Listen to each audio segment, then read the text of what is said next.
This government meeting is brought to you by Eastworks and our local cable subscribers.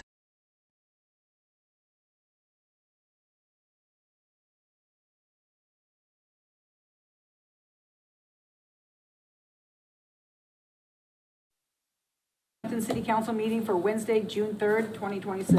The meeting tonight is being recorded and broadcast by eMedia and Charter Channel 193 and live streaming on their webpage, easthamptonmedia.org. Councilors and participants in this meeting are gathered hybrid on the order extended until June 30th, 2027, allowing us to do so. I remind both the members of the City Council and the public participating remotely to remain muted until recognized by the City Council President.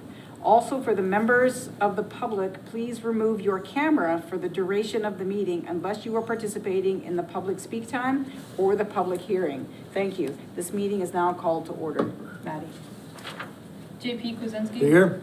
Connie Denham. Here. Tamara Smith. Here. Felicia Jadzik. Here. Tom Peak. Here. Jonathan Schmidt. Here. Amanda Newton. Here. Kaim Jamrog McQuaid. Here. Nathan Markey. Here. So now we're just going to take a moment of silence. Just ask that you remember folks that you need to remember, as well as whatever it is that you need to do to be present here.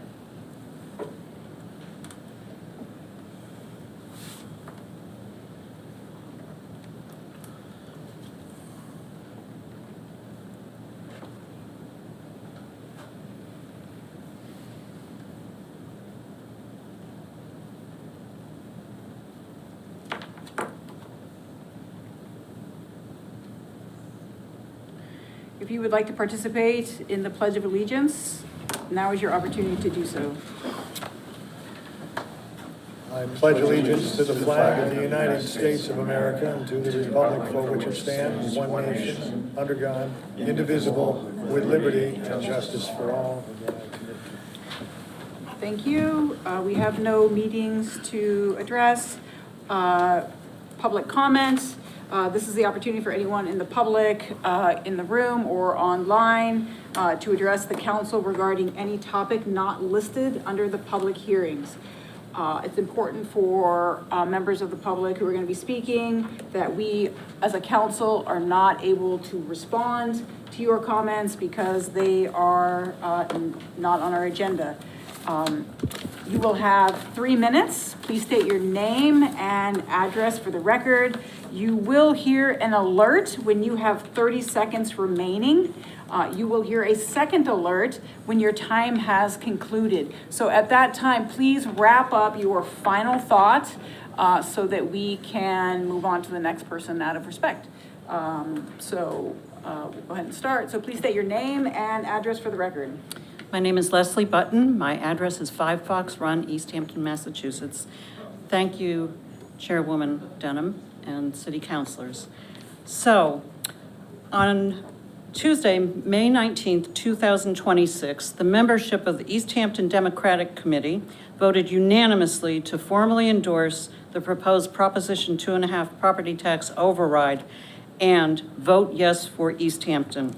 The vote followed a highly informative presentation by Sam Hunter, representing Vote Yes for Easthampton, a group of community members supporting the property tax override. The presentation outlined how the override was created and the significant impact on Easthampton City Services, what the significant impact will be on Easthampton City Services if the override fails.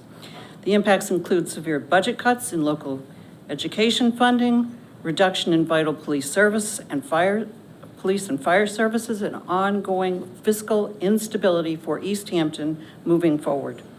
After a question and answer session and active discussion, the Easthampton Democratic Committee made a motion to formally endorse the proposed Proposition 2.5 property tax override and the efforts of Vote Yes for Easthampton. The vote passed unanimously by the Easthampton Democrats members present. So the Chairman Markey commented during the discussion that the increasing tax burden for when the people of Easthampton have already faced inflation and rising costs across the board is a burden. But without the override, The required budget cuts will have a lasting impact on education, safety, and even costs like homeowners insurance. The override is not a long-term fix, but it will help preserve critical services and stability for the future. Thank you very much. Thank you. Please state your name and address for the record. Kath Wizinski, Overlook Drive. I am coming up once again to report that there has been no movement on the records requests that we've made. We, almost a month ago now, requested line item budgets. There is no effective way to analyze a budget if you're looking at summary budgets where everything is listed together. You can't do your due diligence.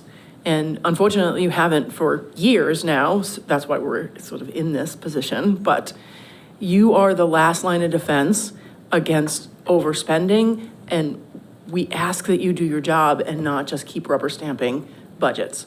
There needs to be some amendments. There needs to be some cuts. And as much as the mayor keeps saying that he's being transparent, there has been no transparency. Last night's dog and pony show was 2 hours of wasting people's time and a half hour of almost answering some questions. It was a lot of apologies for not getting back to people, but no real answers to any of the questions that we've asked. And 2 hours of people's time on a weekday evening after we've all worked all day to tell us nothing useful is really disappointing. And I know that that wasn't your show, it wasn't your problem, but it is another moment in time where there's not been transparency and there's not been answers, even though the event was booked as a question and answer session. There was limited questions and we were there for 2.5 hours and it was a complete joke. And we ask that you hold the city accountable and please do your jobs and be the last line of defense for our funds. Thank you. Thank you. Anyone else in the room have comments for council? You want to say something? Yeah. So just please state your name and address for the record. And I'm you'll have Jacob 3 Lohr, minutes. and I live on Pleasant Street here in Easthampton. I just wanted to start off by thanking the City Council once again for backing our resolution from autumn 2025, supporting union organizing in this great city of Easthampton. Since that night, nearly 6 months ago, we, the members of the Insta Cultivation Union, have been locked in a battle for fair wages, decent health insurance, and respect within the workplace. Throughout our contract negotiations, the company has engaged in unfair labor practices. Things like unfair targeting of union members for breaking rules that were never known or enforced before, going as far as to take away Christmas bonuses and annual raises from hardworking, deserving employees for reasons that had never been disclosed to any employee in the past. Members who have been with the company for years without so much as a coaching are being written up frivolously. We have filed charges with the State Labor Board, but we need all the support we can get. INSA is trying their best to create a hostile work environment that seeks to push employees out rather than make them feel respected. Through all of this, we have remained strong and vigilant in our efforts to create a better life for ourselves. Despite all our efforts, INSA remains determined in their refusal to bargain a full contract. Constantly creating fear campaigns and employing stall tactics at every turn.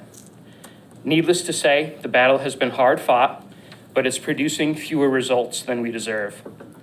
It is for this reason I have come back to you tonight on behalf of my coworkers to once again ask the City Council for help in our negotiations. I feel confident that the presence of city councilors at our negotiations would put enough pressure on the company to play fair and finally settle on some articles that have been drawn out for far too long. Thank you for all your time and consideration, and we'd welcome any opportunities to discuss this further as a group. Thank you. Thank you. Anyone else for comment? Yep, so please state your name and address for the record. Chris O'Connor, Ashley Circle. Here we are, a few days almost before the big vote, and it's sad to see so many of our citizens pitted against each other. We didn't have to be here. There were decisions that were made apparently a few years back, maybe even more, but we are here. And it saddens me to be at the brink of this.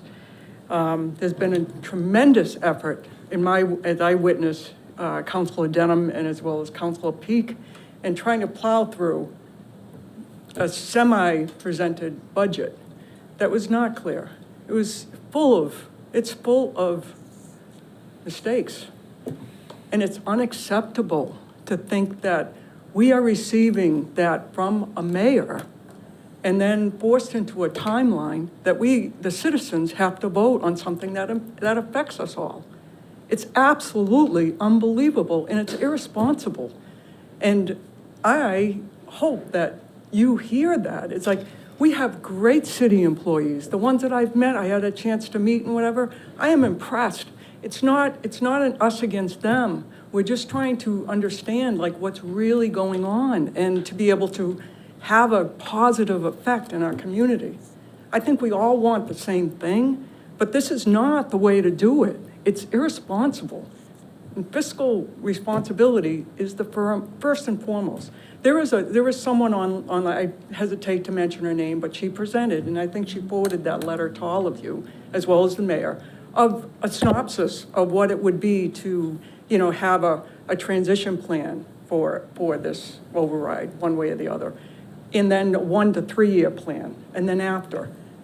That's what I would expect. And there were detailed things that would have outcomes that then we would measure as time went on to see how effective we would be. That's what businesses do. That's what we're all supposed to be accountable for. And the fact that we're still getting errors in, it's going to be correct, this is going to be corrected, and the FTE's off. Are you kidding me? This does not reflect well upon anyone. And I'm really sorry that we are at this spot, but it's important to say something because I care about all folks, not just one side or the other. It's not about that. Thank you. Great, thank you. Anyone else have some, yeah, okay. Please state your name and address for the record. And before you start, this will be our last person to speak for public comment at this time because we have a public hearing that will start at 6:15. And then after that, if there's people who want to continue to speak, I'll open public comment back up again. Okay. Mike Carrewood, Line Street. This city council, it's on your shoulders. Other city councils prior to you have passed the buck and went along to get along. You folks have a chance to change it. Do I want to see cuts? Absolutely not. However, Eversource is going up. Water and sewer is going up. You want tax rates to go up. Why do you think the state is in such problems where they're cutting your local aid? Look what they did to Springfield. Springfield was getting $3 million on the casino. The governor decided that you're not getting $3 million anymore. We're cutting it to 1.7 or 1.8. Was that fair to Springfield? No, but they're making decisions at the State House that affects every community. So maybe you folks, I know you're all good at making resolutions. How about make a resolution where you stand up and say to the governor and her staff that you will do everything in the next election to vote her out because she's not doing anything to benefit Easthampton or the other 59 communities that are going through overrides. You folks are the representatives of every citizen in this town and city. I've been here since '91. All right, I've seen it come and I've seen it go. Mike Tausnick, the first mayor, never had these problems. But y'all went along to get along, and that's why we're here now. So you make a decision. You need to cut. When 70% of the school budget is personnel, so 30% goes to our students. Something's wrong with that. And that is only gonna go up. As he's gonna freeze it for how long? 1 year? Maybe? And I'm telling you now, you can pass this override, or they can pass this override now, we're gonna be back here. And you're gonna be looking to do another one. Because the only thing that has grown in this city, not the tax base, but government employees. That's what has grown in this city. And I think you all know that. You're all smart people. You can look around, there's been zero growth. The only thing that grows in this city is the government. And then every citizen in this town is going to have to pay because they continue to grow. Well, time is up, you can't keep growing because we can't keep affording it. Thank you very much. It's 6:15. I will take a motion to open the public hearing. So moved. Second. I have a motion and a second to open the public hearing. Any further discussion? All those in favor? Aye. Okay, opposed, abstentions, motion passes. I will turn it over to Chair Peak. Thank you, Madam President. We have a series of appropriations tonight. Almost all of these appropriations have sort of a common theme, which is pretty common at the end of the fiscal year for those who are, this is their first time here, which is there's a series of things that we budget for every year that are a little bit tricky to precisely budget. So sometimes we're over, sometimes we're under. When they're under, it goes to free cash for the future. When it's over, we need to spend past free cash to shore it up. So I'll go through these. If there's city personnel who want to speak to any of them, just let me know. But I think most of them are, I think, pretty self-explanatory. So the first one is a $20,000 appropriation from free cash. It would be going to school Medicare and Medicare tax. So this is something that gets estimated every year at the start of the year, and this year our estimate was $20,000 too low. So this would cover the remainder of the Medicare, school Medicare and Medicare tax for this fiscal year. Any questions? Councilor Kwasinski. Councilor Peak, and either you or anyone on the finance team, I think, could be helpful in this. So, if I understand this correctly, the Medicare funds were budgeted, the tax amount, and then all of a sudden, 20% more was required because... I didn't say 20%, I said 20,000. I'm sorry, 20,000 more was required, I apologize.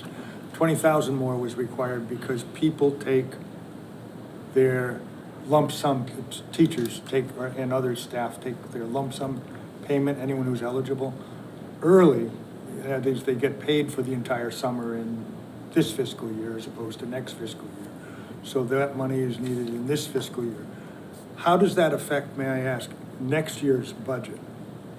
Will it be $20,000 less, and was that built in to the school budget? That's a good question. Is there anyone from the city who'd be able to, I mean, I think that certainly that's part of it. That's part of the balloon payment thing is part of it. Is Brooke here? I want to make sure I get you. Treasurer Johnson, are you on the call?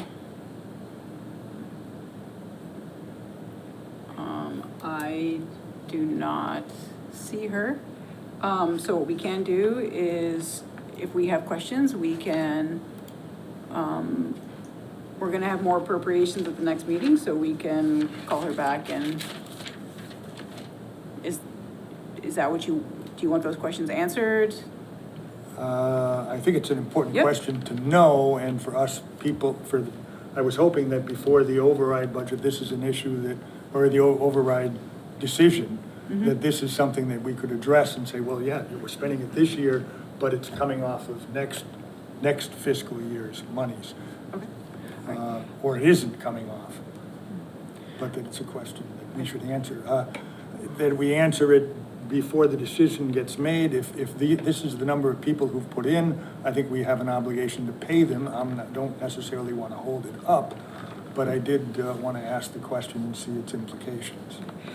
So Chair Peak, why don't we move through the other ones and we'll see if Treasurer Johnson comes onto the call and then we can ask her at that point.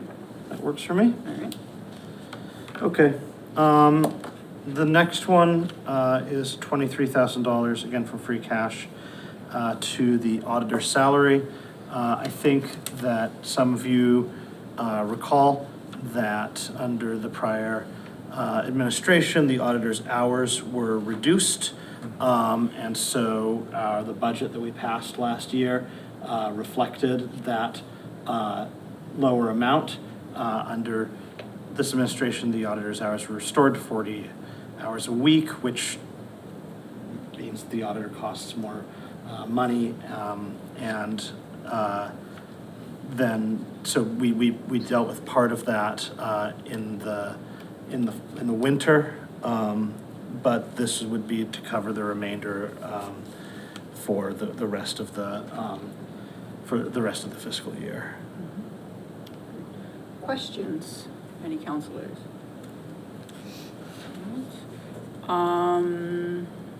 Questions from the public?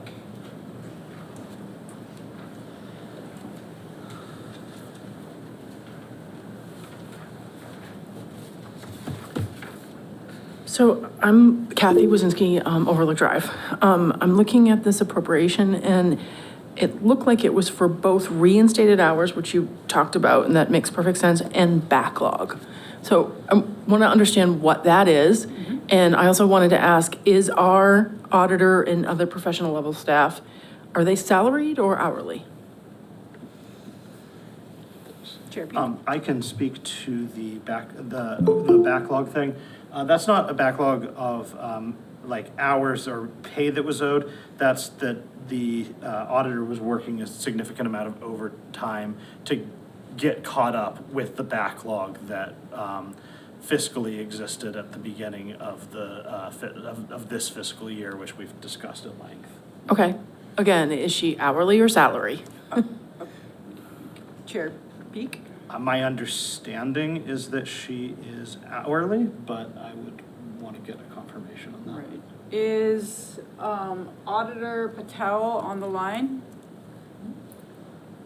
Yes, I'm here. Yeah, hi. Hito Patel City. Yep. Hito Patel City Auditor, I'm hourly. Yep. Great. Kathy, do you have an additional question, follow-up? I would say that's part of our budget problem if we have professional level staff that are hourly. That's inappropriate. No other business would ever do that. So, thank you. Right, thank you. I see, I think it's Jay Thomas. Can you please state your name and address for the record? Hi, I'm Julie Thomas, 6 Concord Drive. This is just to educate me. So before you guys approve this, don't you need to know what the balance is? Like how much money is in there? Are you just approving it without knowing that information? And if you know it, can we have that balance? And what happens to that? Does that impact anything with the override coming up? Does that take away money? Does it? Maybe I don't understand it fully, but I wouldn't want to know before I approve something how much money was in there and how much is allocated. Yeah, thank you. Chair Peak, do you want to answer the second part of that question? And then I'll turn to Auditor Patel to get the balance.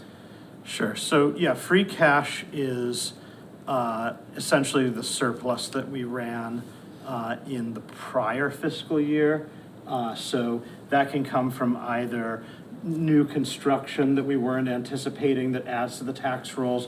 It could come from if a senior employee was retired and a more junior person at a lower pay grade came in, then the salary line item might end up coming in lower than was expected.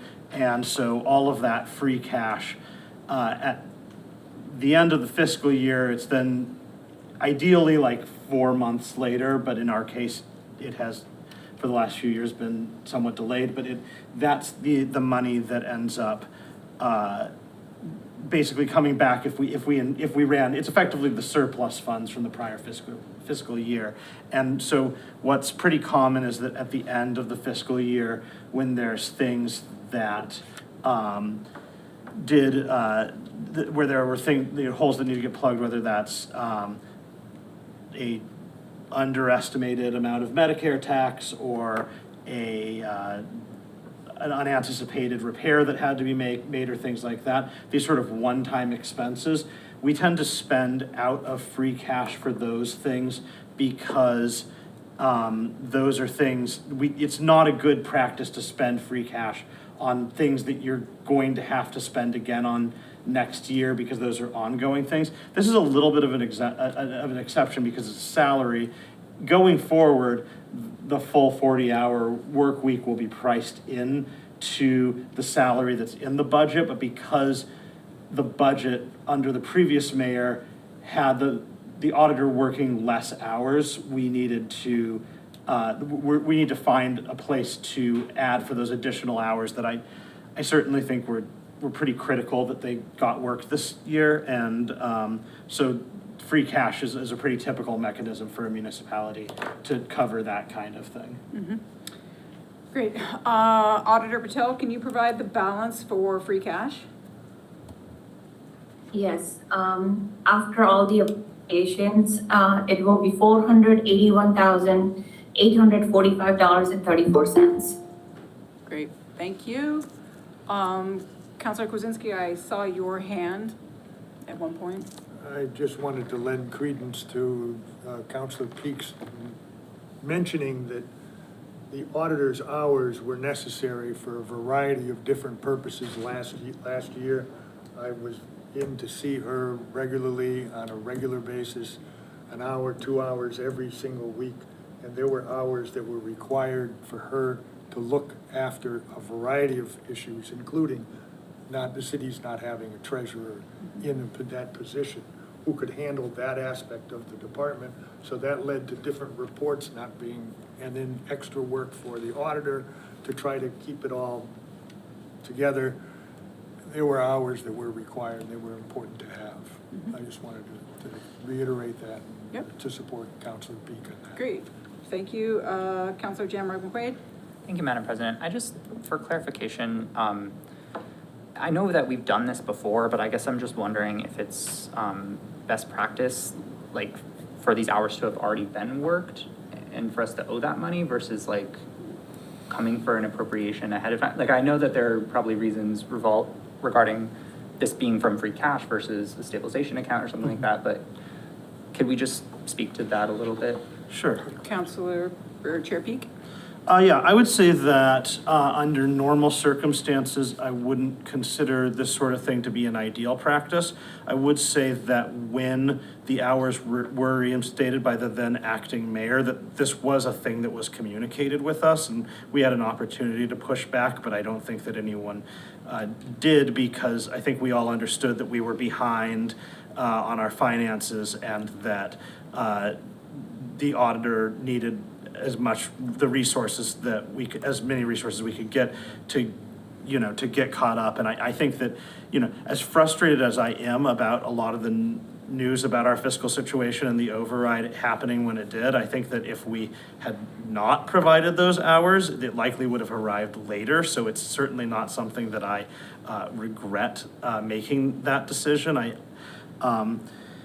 So I think that broadly, like I do think that that it's something that is like this does happen from time to time, that there's something that's coming up and free cash has not been certified yet, but it's a relatively small expense that we feel pretty confident we will have the free cash for, and says, hey, is it okay if we do this? And then, it comes out of free cash. So that also happens with like, for instance, if a firefighter is injured and the overtime exceeds the overtime that we've budgeted for, it might be that for like reasons having to do with certification deadlines and things like that, that an appropriation at that exact time is not necessarily the best way to go about it, but in situations like that, I do appreciate, and I see Chief Norris in the back has been really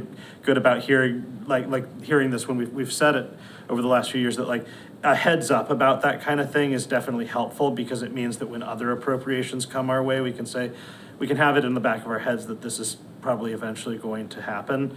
But no, I would say that it's not an ideal situation, so I'm not sure that there was like an ideal best practice way to handle it. I would also just say, while I'm here, that I think that going forward, we really need to have some conversations about the checks and balances around the employees who are overseen by the city council. I don't think that the idea of a mayor reducing the hours of a city council supervisee is at all appropriate. And so I think the fact that we got into this situation in the first place was entirely inappropriate. And so that is part of it as well. Thank you. Councilor Newton? Just kind of following up on the professional position being an hourly position. I know it's for 40 hours, and there were obviously like extraordinary circumstances for the backlog, which makes sense that you would get paid overtime for that kind of a situation where the work is like unfairly loaded onto you and it's additional. I guess my question is, let's say the auditor has to, or any professional position in City Hall, they have to like work 42 hours one week because they just got to get the stuff done. Are they getting overtime for those 2 extra hours, or is it essentially functioning as a salaried position even though it's called hourly? So for example, like I teach, I'm contracted for 35 hours, but I absolutely do not work 35 hours. I work like 60 hours, but I do not get any overtime for those extra hours. It's just expected, even though I'm a 35-hour position, that I will accomplish my position without it. If I do something extraordinarily extra, like take on a whole new project, I may get a stipend, but I don't get paid. Do you know the answer to that? Chair Peak? I would probably want to defer to the mayor and the HR department on exactly how those policies are set. But I ultimately think that, if we want to talk about how those things are done going forward, that's perhaps a conversation we can have, but I don't know that it affects, the fact that, this was the contractual situation for this year. Follow-up, Councilor Newton? Yeah, I'm just asking, is it typical? Like, have you seen it be typical for overtime to be given to people who are in the professional roles? I haven't seen a whole lot of it personally, but this year was obviously a rather unusual situation. Yes. But most of the overtime that I've had to cover through appropriations over the years has been public safety employees. But I can say that I've had conversations with Auditor Patel. Moving forward, we need to rein this in. I think that we have a new treasurer who is going through her first budget cycle. I know that the auditor stepped up to help the city navigate that because she's the one who had the most experience of that. But I have informed her that after this budget cycle, there needs to be more, even though she's a good-hearted person and wants to be helpful, there needs to be some reining in of that because one, it's not her responsibility. That's the executive kind of side of the house. And the auditor is really the city council side of the house where we're really that check, right? For being able to watch what's going on from the treasurer and the mayor side of the finances. So that conversation has been had. Follow up, Councilor Newton. Yeah, I just want to be really clear that I don't have a problem with this appropriation at all, and it seems completely reasonable. I just want to make sure that I know, you know, going forward, whether this is a common practice or not.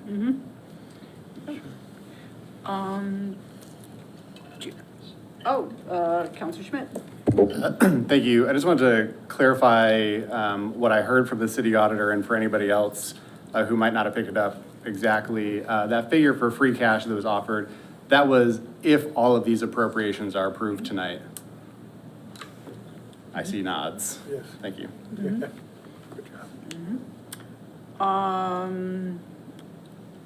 Great. Any other comments from the public? Seeing none. Chair Peak? Okay. So please state your name and address for the record. Darlene Orvieto, Mutter Street. So, somehow I knew the answer to that, and it was confirmed for me. I don't know how I knew that. I don't have the background. You all absolutely should know that. Absolutely, they get overtime. They have to, by law. So the irresponsibility is amazing because we're set up completely wrong. I'd love to look at those overtime hours for everyone. Great. Chair Peak? Yeah, just before I make this appropriation, there's just one more thing I want to say, because I think we started down the road of this conversation. And I just think that it's obviously we don't, when we have to spend free cash on unbudgeted overtime, it's not an ideal situation. I just want to point out that part of the way that this whole thing, it ended up in the way that it did, you could argue that a lot of it started years ago when we had a sort of a different financial arrangement, and that was restructured in a way that was supposed to save us money, but ended up being kind of a mess. We had a lot of trouble. We switched from a finance director to a treasurer, and then we had a really hard time finding a treasurer that would stick, and then we lost a treasurer and had a really long time where we couldn't find another treasurer. And the consequences of this were that we had were that A, things fell behind, but B, to keep things from falling behind even further, we ended up in a situation where we ended up incurring a lot of unbudgeted overtime. And I just want people to remember this, because we're in a type of season where we're talking a lot about cuts. And there's times where you can do things that are supposed to save money and they end up being really expensive. And you just need to be careful for that all the time in just government in general. Okay, with that being said, I will make this supplemental appropriation in the form of a motion. Request is hereby made for approval of the following appropriation. Amount requested, $23,000, to be transferred from free cash, $23,000, to be transferred to auditor salary, $23,000. The amount requested will be used for the following purpose: to cover the reinstated hours from 70 to 80 hours for the second half of FY 2026, and overtime to work on the FY 2025 and FY 2026 backlog. Second. I have a motion and a second to appropriate $23,000 for auditor salary to cover reinstated hours and backlog. Any further discussion? Seeing none, all those in favor? Aye. Opposed? Abstain? Motion passes. All right, next one up. This one is, it's a $16,000 appropriation from free cash. It would cover election workers and computer services related to the June 9th, 2026 special city election. Did we already vote on this one at a previous meeting? No. No? We voted on it at a previous finance meeting I see. because this was the one that we knew had to be done this week, as opposed to the other ones that it would be a pain in the butt if we had to do them next meeting, but it's not like we could. But this one, obviously, these funds need to be there on Tuesday, or it's paying problem. like vendor. Yeah. Thank you. I think they're just blending together in my mind. My We've apologies. had a lot We've of had a lot of meetings in the last few meetings. weeks. So, you want to, are you done? That's what I. Counselor Markey? Thank you, Madam President. Is this I just want to know, is this the typical cost of elections, even like during presidential elections, or is the special elections a different cost typically? Do you want to, okay, sure. I mean, unless you would like to answer. Go ahead. Okay. Good question. Yeah, so the amount that you're seeing is, yeah, like pretty reflective of what, like a city or local election looks like for us in general. I mean, there's a little less, obviously, given that this is a question and not, you know, we're not electing or ranking, so we don't need the same kind of extensive programming that we usually like would receive otherwise. But most of this it's just like flat costs like that our vendors say, and for, you know, this service, no matter how big or how small the election, it will be this rate. And then of course, like there's the cost of like printing ballots. You know, election workers' salary stays pretty steady and even. We're honestly probably going to have less election workers for this than a larger election. So I would say that this is a pretty typical amount for an election of this, caliber. Thank you. Other questions? Question? Yeah, sure. Well, question. Counselor Peak? Comment, I don't know. Or Chair Peak? Just one thing, I do know, you know, just in terms of the staffing levels for it, you know, I've been watching these things play out across the valley. They're pretty high turnout, so, you know, but it's true that just in terms of voter education, you know, there's one question, so I'm sure you got it. Yeah, oh, no, I mean, we have what we need. Okay. I just mean to say that, like, it's, like, I mean, there frankly are a lot of people that are not able to be here right now that may typically work, that otherwise, you know, can't because they're gone, they're absent, they're like on vacation otherwise. But no, we're covered, everything will be fine, don't panic. Yeah. Great. Any comments from the public? Please state your name and address for the record. Even though I could probably do it for you. Yeah, thank you. Kathy Wazinski, Overlook Drive. So I know that the election workers are included in this. Is there any additional salary for either of the city clerk staff in there? Maddie? Really good question. Honestly, I'm not entirely sure. I know that with state elections, that there are typically like additional hours for myself and the clerk, but that would be money that is like given back to us like by the state. But I do not think so, but I'm happy to double check and to clarify for you. I can get back to you tomorrow probably. Okay. I think one of the questions that I'm trying to figure out is whether for consistency, if we have professional staff that are being paid hourly, is everybody getting overtime when they should? And if they're misclassified and people are working hours and they're not getting overtime, then that's a violation of Department of Labor law, and that could be a really big problem. I'm just curious. I'm trying to figure out what reality is across departments, because it seems to be different. Maddie? That's true. I think anyone would agree that the pay plan and like classification does tend to vary. But yeah, I will get back to you with like more specific on that to your question. Did you want to respond, Chair Peak, to that? No. Okay.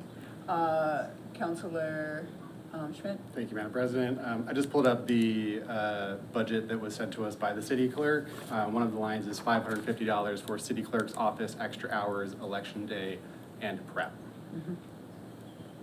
Correct. Great. But this was the budget that was sent over for the special election? Mm-hmm. Okay, gotcha. Thanks. Other questions from the public? Questions from the public? Questions online? Great, Chair Peak. Okay, I'll make the following supplemental appropriation in the form of a motion. The request is hereby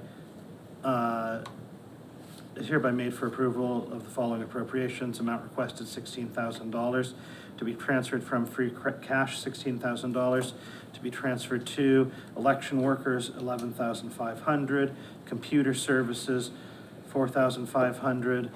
The amount requested will be used for the following purpose: to cover costs for election workers, ballot printing, and programming of voting machines for the June 9th, 2026 special city election. Second. I have a motion and a second to appropriate $16,000 for costs associated with the June 9th, 2026 special city election. Any further discussion? Seeing none, all those in favor? Aye. Opposed? Abstain? Motion passes. Okay. Chair Peak. So this is gonna be a fun one for some people, especially first-time counselors. I remember how I reacted when I first saw this one. This is the snow appropriation. So every year we budget a certain amount for snow. Some years there's not very much snow, and that's fine. In years where there's a lot of snow, it's very much not fine, and it gets really, really expensive to keep the roads clear, and particularly to keep them salted. Salt is something I've never had any idea before I started this, how much money a municipality spends on salt. So this is, just to be clear, this is a $582,500 appropriation, and that's in addition to the $200,000 that we had budgeted for snow removal. Yeah, we've got snow overtime, $65,636. Snow equipment rental, $153,465. Snow miscellaneous and professional services, $6,000. Snow repair and maintenance is $14,000. Snow chemical, $37,250.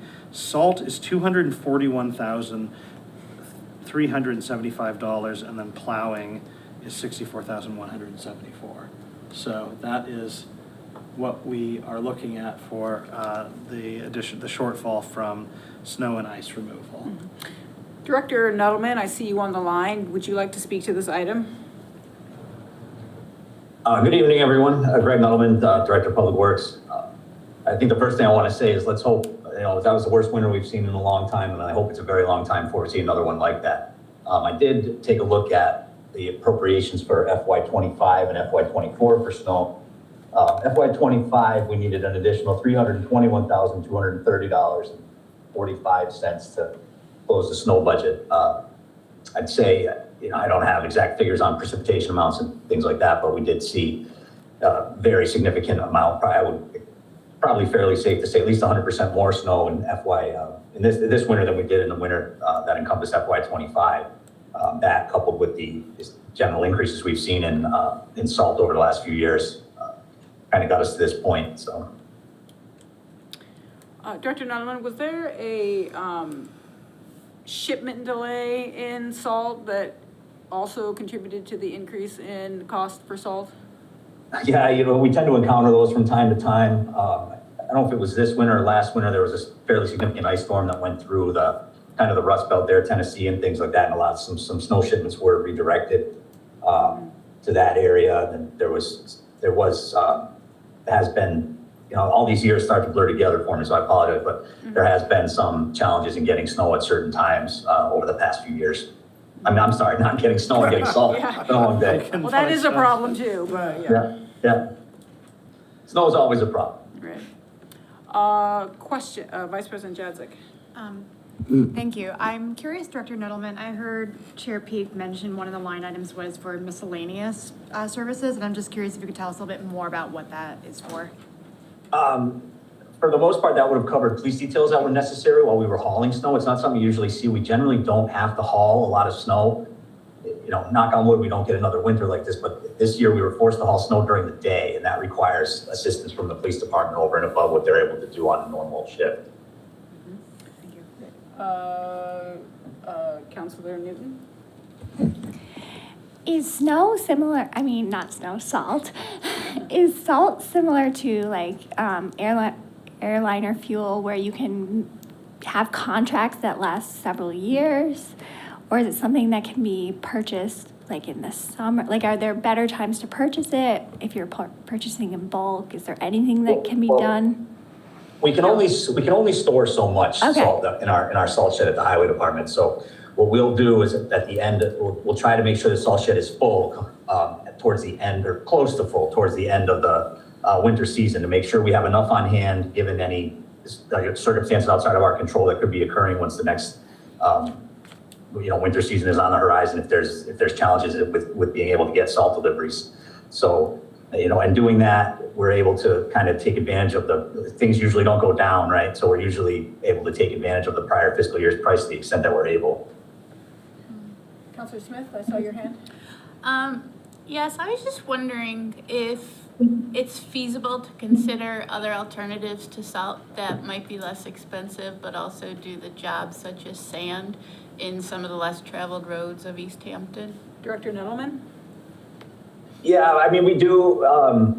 We've kind of gotten away from using sand over the years. It creates issues for our equipment and then can build up in catch basins and such, and it kind of creates another additional challenges over and above using salt. And it doesn't have the melting capabilities. It really only will provide traction in the right set of circumstances, and safety is just of the utmost importance. So salt is what we choose to continue to use.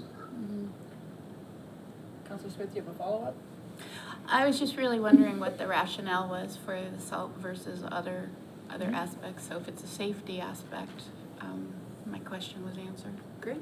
I think I missed part of Councilor Newton's question. We do purchase all of our snow on a contract through the Franklin Regional Council of Governments. Councilor Kwasinski, did I see your hand go up? Yeah. Yep. Director Nullman has lots of experience with Easthampton in handling the snow, and that's been very well received, I think, over the years. I was wondering what sort of coordination on a regular basis there is with the finance subcommittee or the finance committee to go over all these issues prior to contracts being let out, prior to the entire process proceeding. Do they come before the finance committee now these days? Is there regular coordination? I'm thinking of things like contracts, whether we hired outside professionals to plow or our own staff, which is cheaper, what the all of the financials and how we might be able to save a penny or two here or there in this process, whether we rent equipment or buy equipment, and whether those issues are resolved on an executive level or goes through our finance committee.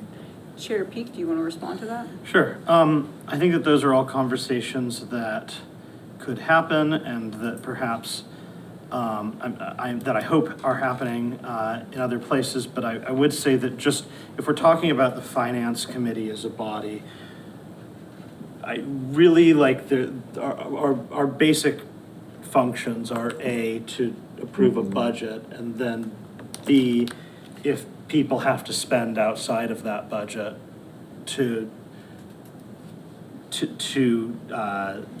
vet any appropriations that go through. Mm-hmm. So it's not part of our general workflow to be proactively looking over contracts or anything like that. It's the expectation in general, with snow being kind of a weird exception under Mass General Law, but the expectation in general is that we approve an amount of money and then the executive branch has latitude to spend that money so long as they stay within the budget, and then if they're unable to stay within the budget, then they're going to need to identify a funding source, get a sign off from the auditor and the mayor, and then have us approve that appropriation.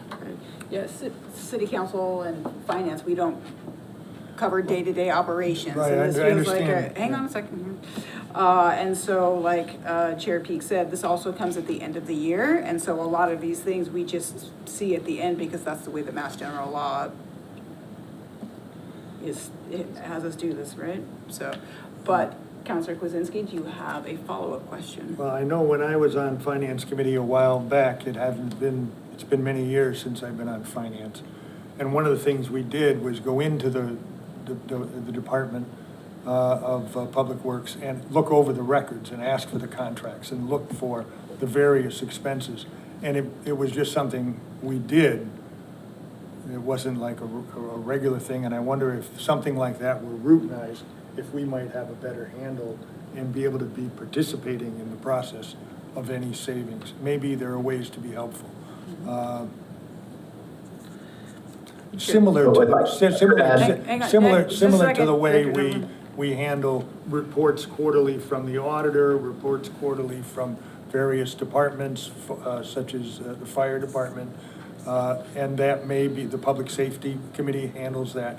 It might be helpful to set up something where we look and ask questions, are able to ask questions, more focused. Director Nadelman, do you have a response? Not so much a response, I just want to make sure everyone understands that all of our procurement for services in snow is conducted in accordance with Chapter 30B of the Public Procurement Law. Our contractors that you see out plowing streets respond to a publicly advertised bid process, give us an hourly rate for their truck, equipment, driver, and the cost, and we generally don't get enough responses to that to really have a super competitive process, just because there's not a lot of contractors that are willing to commit their equipment in the way that we need it to plow city streets with a moment's notice. Great, thank you. Thank you. Chair Peak? If there's nothing else, I'm ready to make a motion. Or Public comment. Public's comment, yes. We need public comment.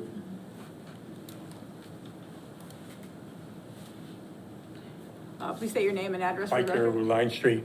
My question is this, the beginning, you guys pass a budget for the DPW in regards to snow removal. Does the DPW track per event? So say a light storm, or a salt event might cost the city X, whereas a heavy snow event might cost the city Y. And as he gets $200,000, when he sees that that is being chewed up, should he be not in contact with either the Finance Committee or someone in regards to saying, hey, I've already used up all my expenditures, I'm going to need more at the end of the year, and to at least not drop a over $500,000 expense into your lap at the end of the year. So my question is, are you tracking snow events, rain events, ice events per event, and how much that event cost? So that you folks have an idea where you're at as it proceeds through the year. Because you're only talking maybe December, January, February, maybe March for snow events. You got 4 months, you got 8 months for the full year. So at least to give you the information, if you're tracking it by event, you have an idea what they're spending and how they're spending it. And my other question on that is, you contract out to people that are plowing. Who follows up on them to make sure that the roads are being plowed, that they are being salted? Or is it just oh, well, we're just gonna trust them? Because they're taking city money, but yet there's no, I guess, accountability to make sure that what they're being contracted for is actually being done. Director Nadelman, do you want to answer those questions? Sure. I mean, it's very, very difficult to track any one New England precipitation event, especially in the wintertime, as things can change. I mean, if there's one big winter storm, sure, we can document, we can figure the hours of those days. It's more of a date range that we could pull all of those numbers together. But no two are the same. I think everybody would agree with me there. And no two New England winter events are, it can't say, oh, that was an ice storm, it cost X amount of dollars. Oh, that was snow, it cost X amount of dollars. Like there's situations where it's significantly colder on 141 at the top of the mountain, and we're starting to salt that road, significantly earlier than we're salting normal streets at, the regular, the average elevation of the city. So it's a pretty challenging thing to do. As far as speaking to accountability for our contractors, and I think we're accountable to every resident in town. And my crew does a phenomenal job. They're under the supervision of our highway superintendent, Jim Keats. I'm not going to sit here and take a ton of credit for the way Jim runs the snow operation. He does a phenomenal job, and is making sure those contractors are doing their routes on the schedule that he wants them to do them, in a way that keeps the streets safe and passable for residents, for emergency services, while being mindful of our stewardship of the city's dollars. Mike, I do you understand, have but on each one second. event, One second. Do you have a follow-up? yes. Okay. On each event, you know how many vehicles you have on the road. So you can ballpark based on how many hours they're on the road and as to how much. I was on the DPW under Mayor Tausnig, so I have a pretty good idea on how it all works. And I don't disparage the DPW workers at all.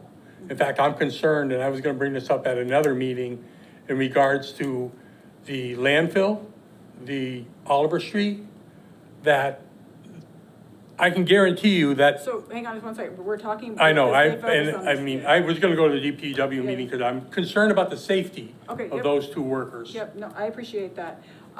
Chair Peak, do you have any comment about following up or trying to work with DPW in some way of making sure that we get this information ahead of time or? Sure. sooner? Yep. I can say that in the time that I have been chair, I have encouraged department heads to reach out if they have information ahead of when a big appropriation is going to come in.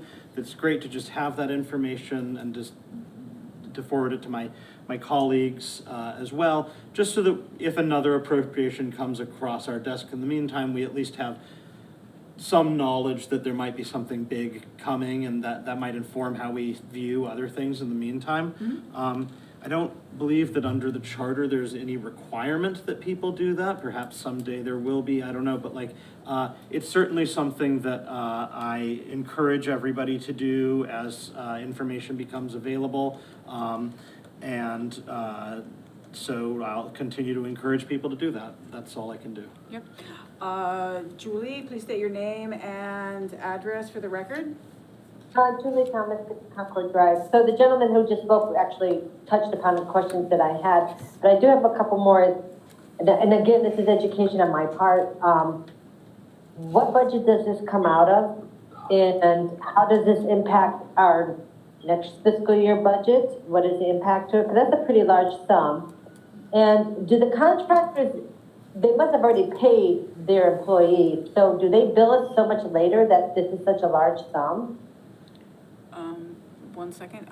Chair Peak, do you want to answer that? Sure. First. When it comes to the intricacies of the billing, I might need to defer to Director Nuttleman, but what I can say, just like I think every one of these tonight, all of these come out of free cash. So they're not coming out of a budget. What happened is that we ended up generating more revenue than our expenses were in fiscal year 2025.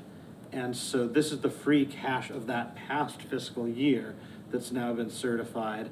And this is the free cash from the past fiscal year is what we spend, like I was saying on the last appropriation, that's often what we use for sort of one-time expenses that don't generally make it into the budget. So if you look through the budget, you will see that almost all of what is in the budget is recurring operational expenditures. There's not a lot of equipment purchases in there. There's not a lot of infrastructure projects. There's really no infrastructure projects in there. There's nothing in a budget where you'll see, oh, for this year in the budget, we're buying a fire truck. Like those things tend to come either from grants or from these sort of one-time funds that become available to the city from time to time.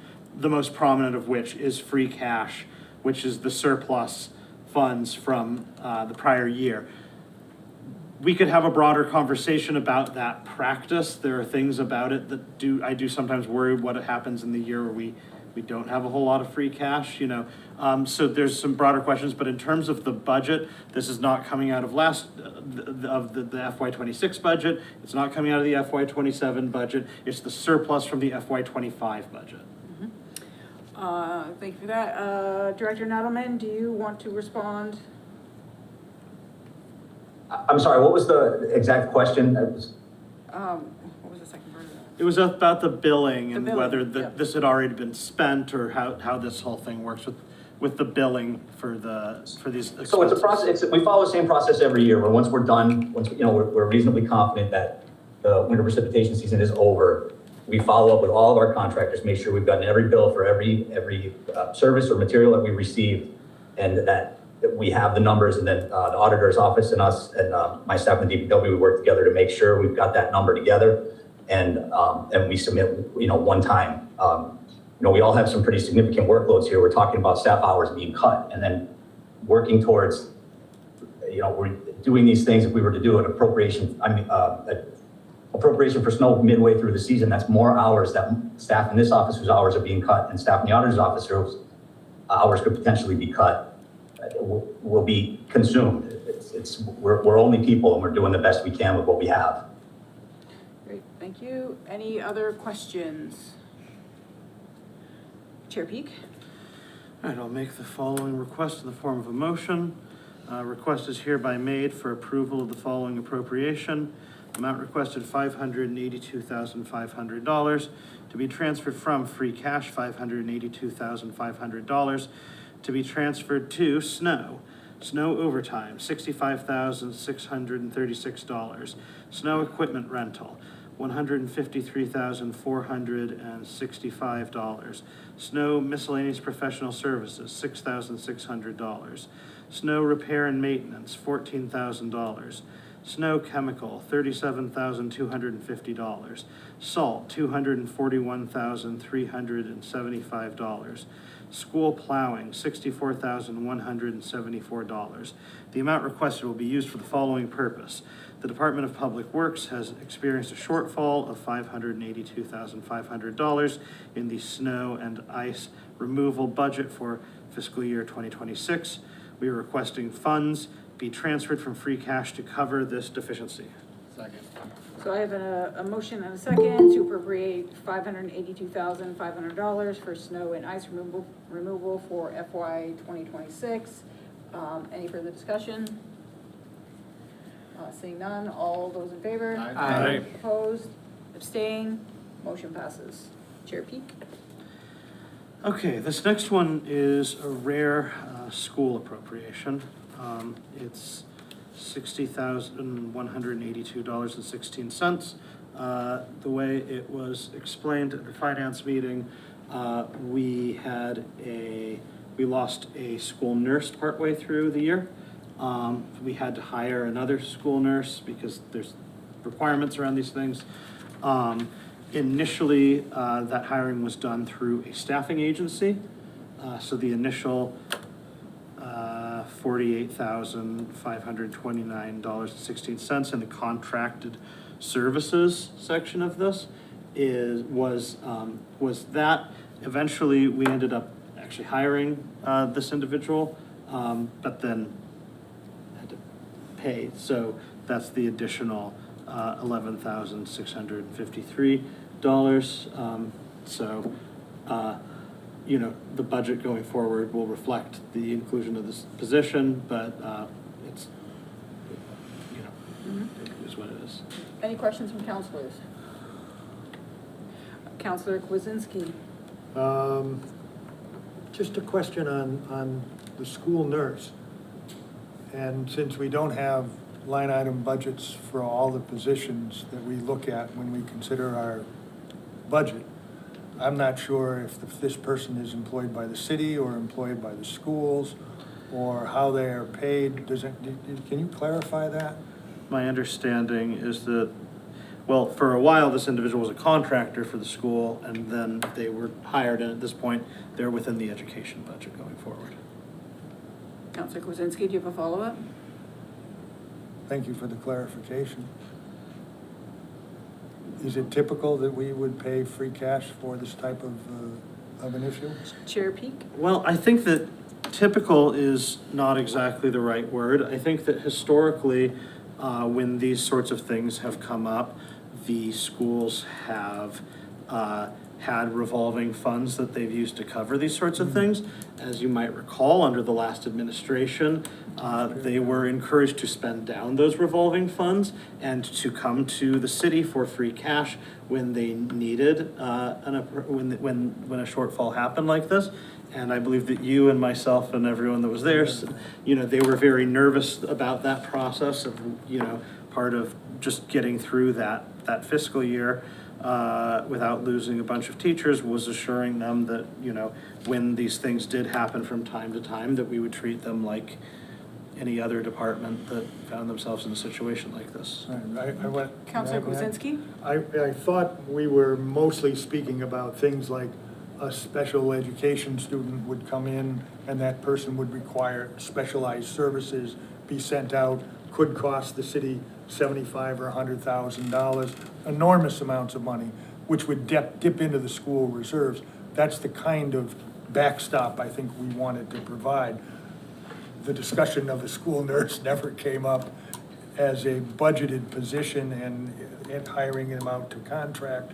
So all of those issues were not disclosed. That's why I had some questions about it. Well, I think the challenge, Councilor Kwasinski, is we had a Free class, yeah. we had a commitment to be nurse, back. and then they had to leave because of personal reasons, and then we had to pay this agency, right, for another, right? So I think that's the additional cost that's not coming out of what a regular budget was, because that's a salaried position, Right, so the right? follow-up So, question yeah, do you have a follow-up? would be, how much, do we know how much money is left in those reserve accounts for the school that they came to the city to ask for those funds?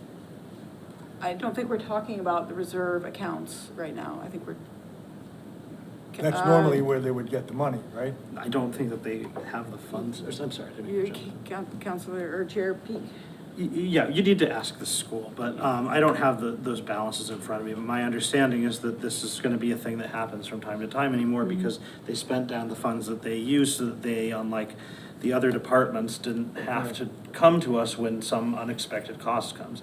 Now, when there's an unexpected cost, you know, I just don't, that's my understanding of the situation. So, I mean, I think that you're right that this is a smaller thing, but if something like this were to happen in DPW or police, it would end up being a free cash appropriation. And I think that, you know, if we were wanting the schools, if it was a priority of the city for the schools to be self-sufficient and not have to come for free cash appropriations, then we should have made some radically different decisions over the last let's call it 8 years.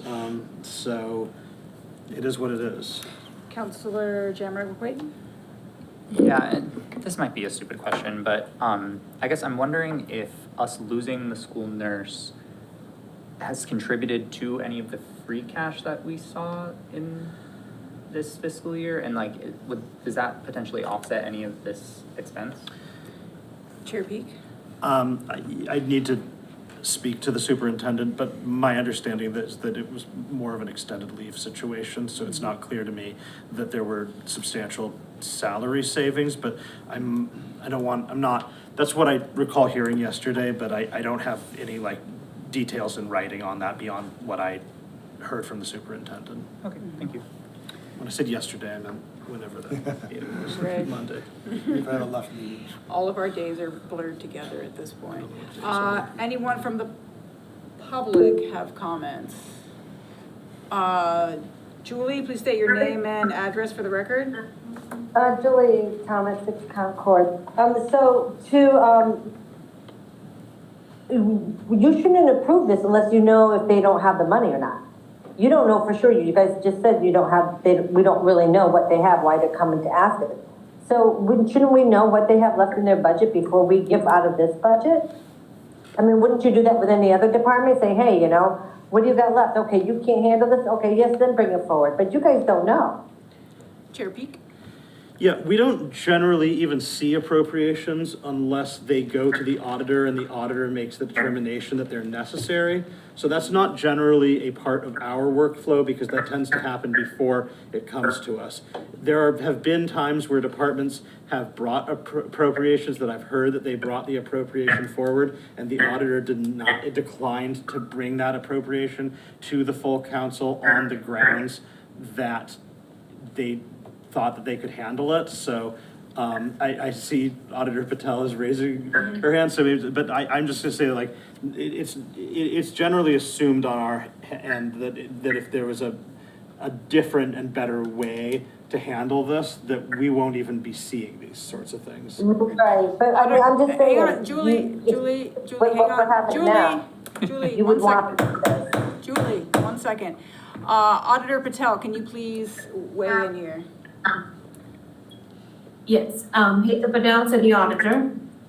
Appropriation goes from department to the mayor's office. That gets bring to the audit and the finance team to discuss where the funding source is gonna come from. My role is to review where the funding source is gonna come from, whether the request from the department needs to be honored or not, that's mayor's decision. I just wanted to clarify that. Great, thank you. Julie, did you have a follow-up question? So again, I'm not arguing, I'm just saying, I would want to know, before somebody asks me for money, I want to know, what do you have left in your account? So can you cover it or can you not before you go to this free cash? Because there may be something else that comes down the pipe that we would need that money for free cash and we wouldn't have it in how long they have that money. Okay, great, thank you, So Julie. I just want to know that. Okay. What is your balance? Great, thank you, Julie. Chair Peak, do you want to respond? Yeah, I think it's a fair point to some extent. I do think that normally these things don't get to us if departments have funds on hand to pay for them. But if that's something, it's, you know, I do think that there's, you know, it's something that we could ask about, but just for whatever it's worth, like, I know the extent to which the schools do not like coming to us for these things. So I personally don't believe that we'd be having this conversation if they didn't feel it was necessary, and actually diving into dissecting all the complexities of how Massachusetts school finance works to determine whether or not the funding is appropriate would be a bit of a lift. So I'm not going to encourage the members to do that, but if that's the way that people want to go, we can certainly have those conversations. Mike Carreyrou, Line Street. Just again, you folks were elected by the citizens of this town, this city, to watch out for the pocketbook. And from what I'm hearing, it looks like you're the last to know. The school department, mayor, whomever, makes decisions, and then, oops, here you go, now we need this. And you dipping into free cash is what has got the city into this situation where we're looking for such a large override.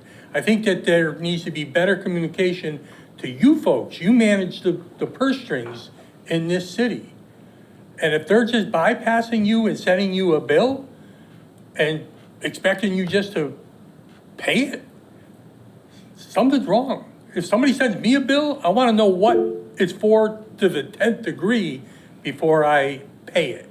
But it looks like you just pay it, and that's how you got into, the city has gotten into this situation, just using free cash like nothing's free.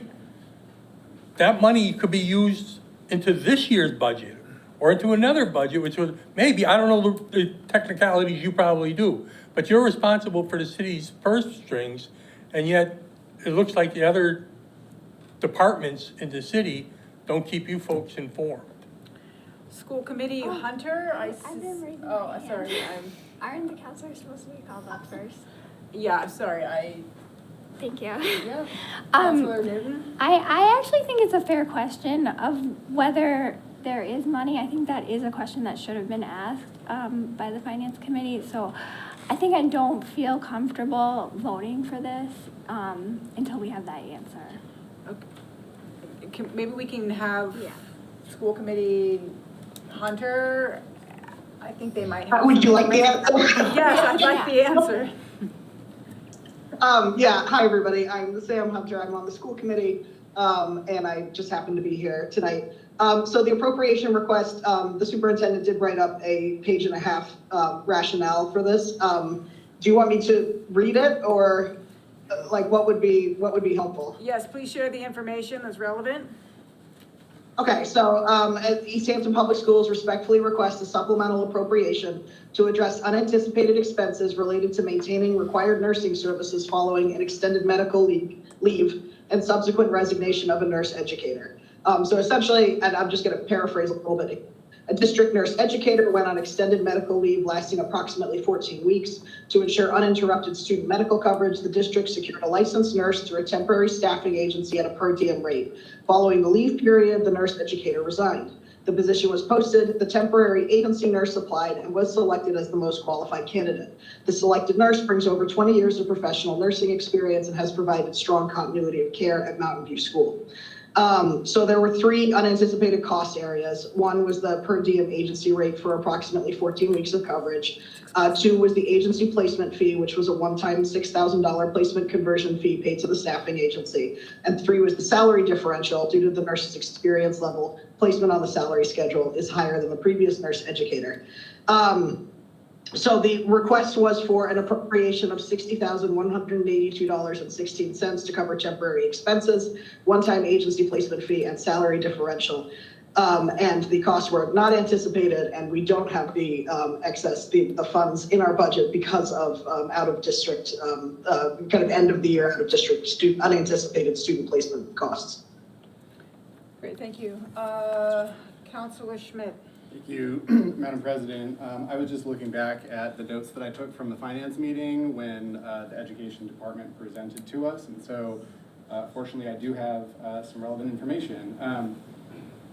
For those who may not know exactly, and school committee member, correct me if I'm wrong on anything, but there are 2 kind of main revolving accounts that the school committee, or that the school department rather, has in the past used as reserves. Circuit breaker and then school choice funds.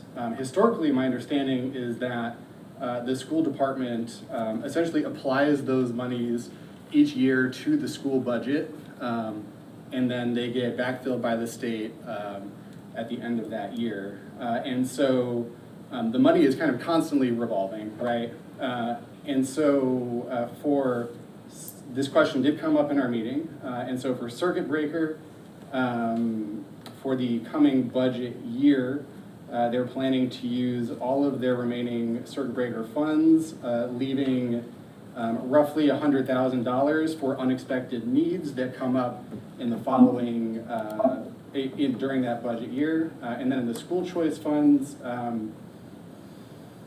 that account will be down below $100,000 after FY '27. And so just to say, leaving relatively little wiggle room in both of those cases. Okay, thank you for that. And the superintendent also just texted me and said she just got off the stage at awards night and can jump on the meeting if that's necessary. Thank you. Yeah, I Councilor was just gonna Kwasinski? ask, point of order, she was I get it, he was Yeah. speaking. he jumped in, yes. I know you've It would cut be really several- helpful I if know you cut people several could other wait people off. yes, it would be really helpful if people could wait until recognized by the city council president. That would, yes. I'm aware. Yeah, thank you for that. Chair Peak? Unless there's any further, I mean, I'm ready when Yeah. you guys are. Yeah. Okay. Request is hereby made for approval of the following appropriation. Amount requested, $60,182.16 to be transferred from free cash, $60,182.16 to be transferred to contracted services, system, health system, other expenditures, $5,529.16. School nurses system professional salaries, $11,653. The amount requested will be used for the following purpose: cover unanticipated expenses related to a medical leave and vacancy of school nursing staff. Expenses include the cost of using a per diem nurse through a staffing agency, as well as increased personnel costs for the new employee hired to fill the vacancy. I have a motion and a second to appropriate $60,182.16 for school nurse medical leave and replacement. Any further discussion? Counselor Kwasinski? Just because I'm on the fence about voting no for a matter of process, and I think that we should have asked those questions in advance. If I vote no, that's my rationale behind it. Okay. Any further discussion? Seeing none, all those in favor? Aye. Opposed? No. Abstain? Motion passes. Chair Peak? Okay, the next one is a $10,000 appropriation from free cash to city attorney professional expenses. As I'm sure we've discussed it several times now, during the last budget, we axed the whole line item for city attorney professional expenses. Since then, the city has been coming to us periodically for smaller amounts to just fill up what like when they approach zero on those.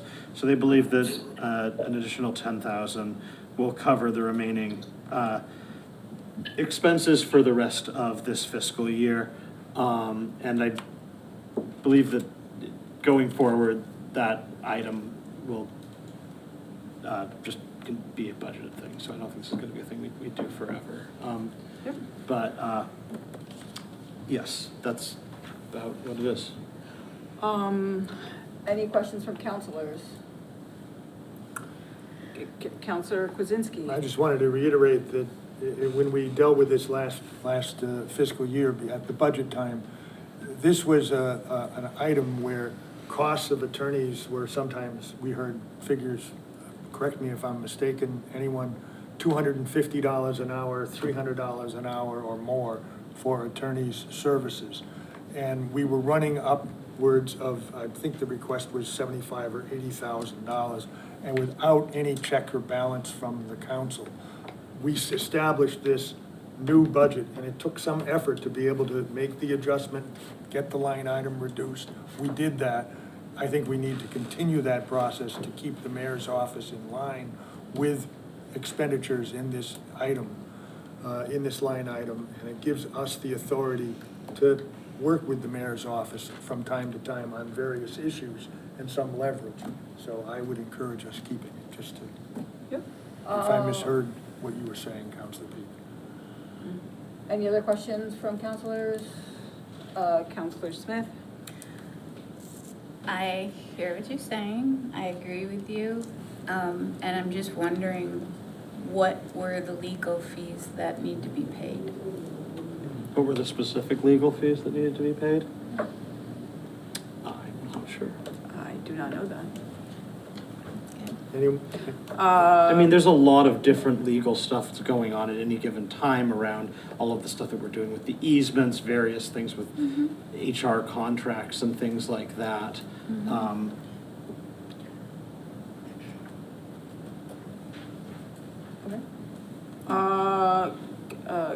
Counselor Jammer-Boyd?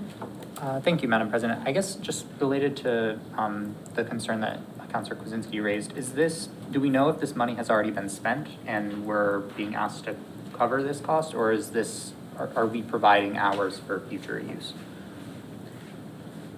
If I'm not mistaken, these are hours that have been billed, so we've been billed for this, and I think this is the bill. But Auditor Patel, can you speak to this? I'm assuming that this is already billed? I do not know if that's billed or not. The appropriation is on the table. I did not see any invoice come through and I had to reject it because the process is if any department doesn't have an appropriation except snow and ice, none of the purchase order gets approved until there is money available to be spent.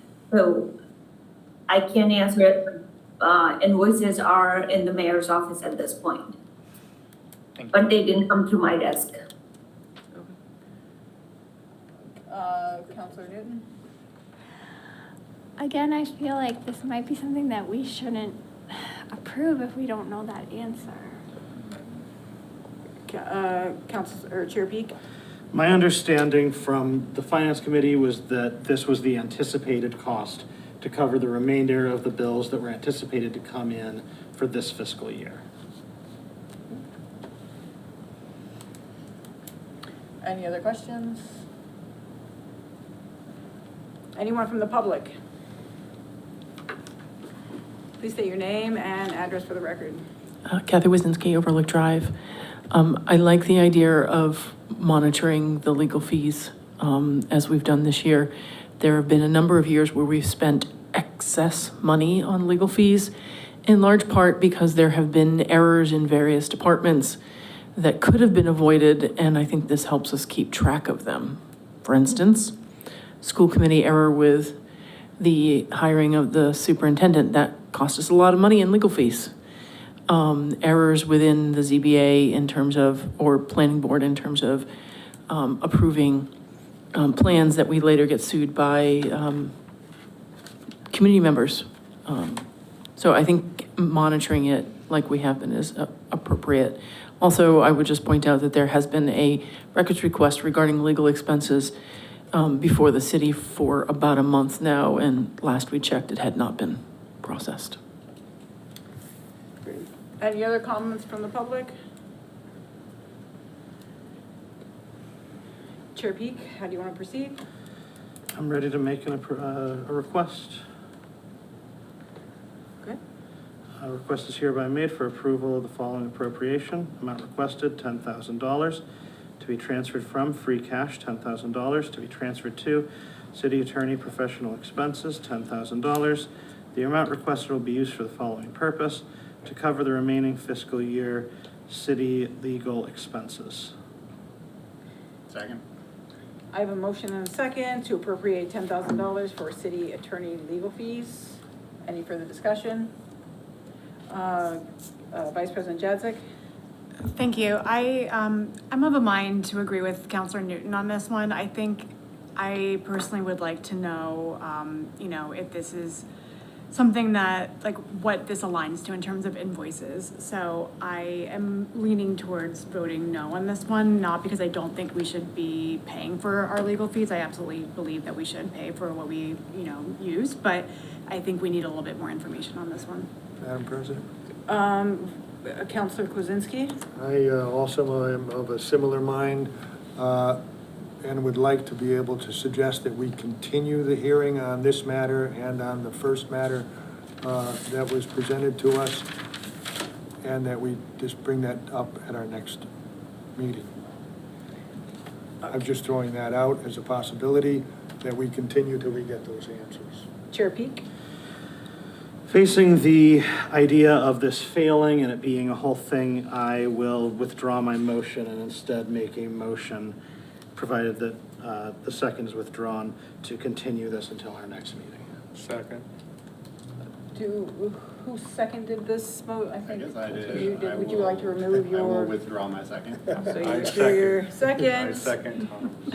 Counselor Peak. Chair Peak has already indicated he wishes to withdraw his motion, so we will move on to the next item.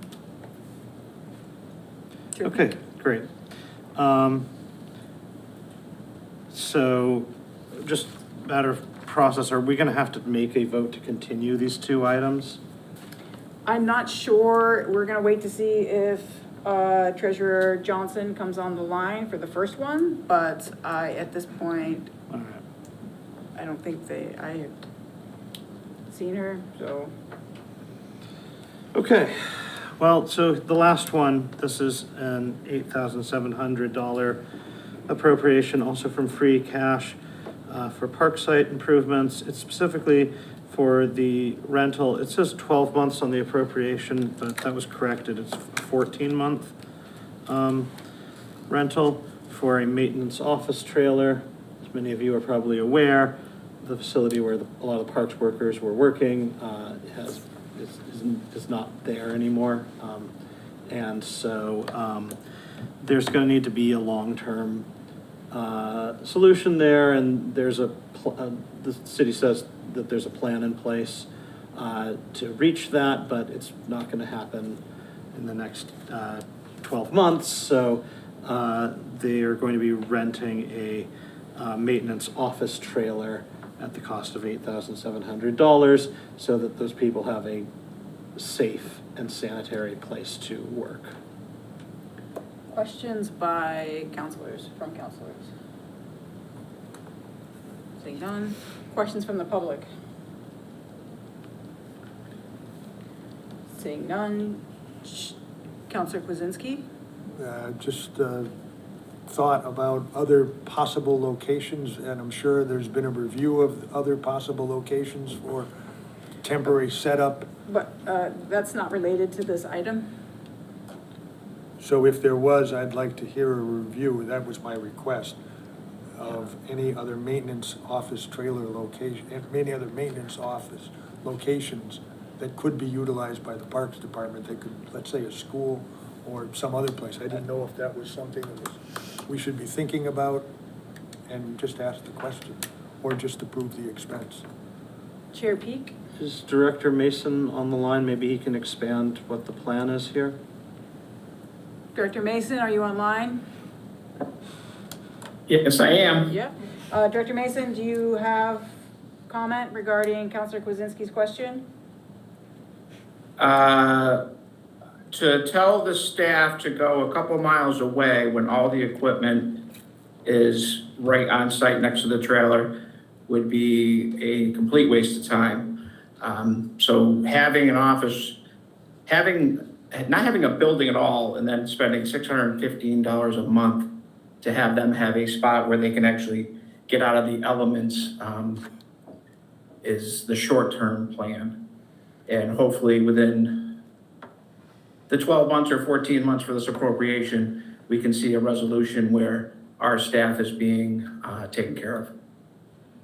Thank you for that, Director Mason. I think additionally, if we're looking at cost, if this was to be located at a school or another location, that's wear and tear on vehicles for them to get from that location to the job site. That's also cost in fuel, et cetera. I just feel like that would be an additional cost, and because this is in the proximity of their equipment, it makes the most sense to me to be able to provide a space that provides them some level of safety out of the elements, but also it is near tools, equipment, et cetera. So, Councilor Kwasinski, do you have a follow-up question? No, I don't, thank you. I appreciate the answers. Thank you, Mr. Mason. Great. Director Mason, thank you for that. Councilor Jamrog McQuaid? Yeah, just for my own clarification, do we know how long or how many years we've been funding this temporary place for the department? I think it came on last year, but. Last year, yeah. Yeah. Yep. Thank you. Director Mason? We're 1 year in. Director Mason, do you have further comment? Yeah, we're 1 year in, so they've had that trailer for a year, and we're just extending it. It was originally a year lease because we were hoping we'd have a resolution by now, but we're going to be extending that lease. Okay, thank you. Thank you for that. Any further question? Any question from the public again? Seeing none, Chair Peak. Okay, I'll make the following request in the form of a motion. Request is hereby made for approval of the following appropriation. Amount requested, $8,700 to be transferred from free cash, $8,700 to be transferred to park site improvements, $8,700. Amount requested will be used for the following purpose, rental of a maintenance office trailer. Second. have a motion and a second to appropriate $8,700 for Parks and Recreation Department for a 14-month rental of maintenance office trailer. Any further discussion? Seeing none, all those in favor? Aye. Opposed, abstained, motion passes. We have an item still on. I want to go back to Treasurer Johnson. Are you on the line? She is not here. So we have two items that we need to make a motion to continue to the next public hearing, which is scheduled for June 17th at 6:15 in these I move chambers. to continue the two items, the one for $20,000 and the other for 10, I believe. I have a motion. Second? I have a motion and a second to move. Continue both until our next To meeting. continue both items to the next city council public hearing, which is, as I said, June 17th at 6:15 in these chambers. Any further discussion? Seeing none, all those in favor? Aye. Opposed? Abstained? Motion passes. I will take a motion to close the public hearing. Second. I have a motion and a second to close the public hearing. Any further discussion? Seeing none, all those in favor? Aye. Opposed, abstained, motion passes. I will again reopen public comment. Is there anyone from the public who wishes to speak to the council about any item not in the public hearing? Anyone online? Okay, seeing none. Items for immediate, there's no items for immediate attention, communication from elected officials, boards, correspondence. Oh. Yep, okay, correspondence, we have Jess Mastriani from eMedia and Benjamin Parra from the Easthampton Library to discuss the laptop loaner program. So please state your name and your role for the public. Okay, good evening. I'm Jeff Mastriani, Executive Director of eMedia. I'm here with Ben Parra from the Public Library. And we have a couple of things, actually. We're going to give you just sort of a brief overview of the Go Digital Easthampton program that we are now in the second year of running here in the city. For my part, I'm just going to kind of give you the history of the program and kind of bring you up to where we are right now, and then Ben will take you into the future. So this started as a result of a grant through the Massachusetts Broadband Institute, hereafter known as MBI.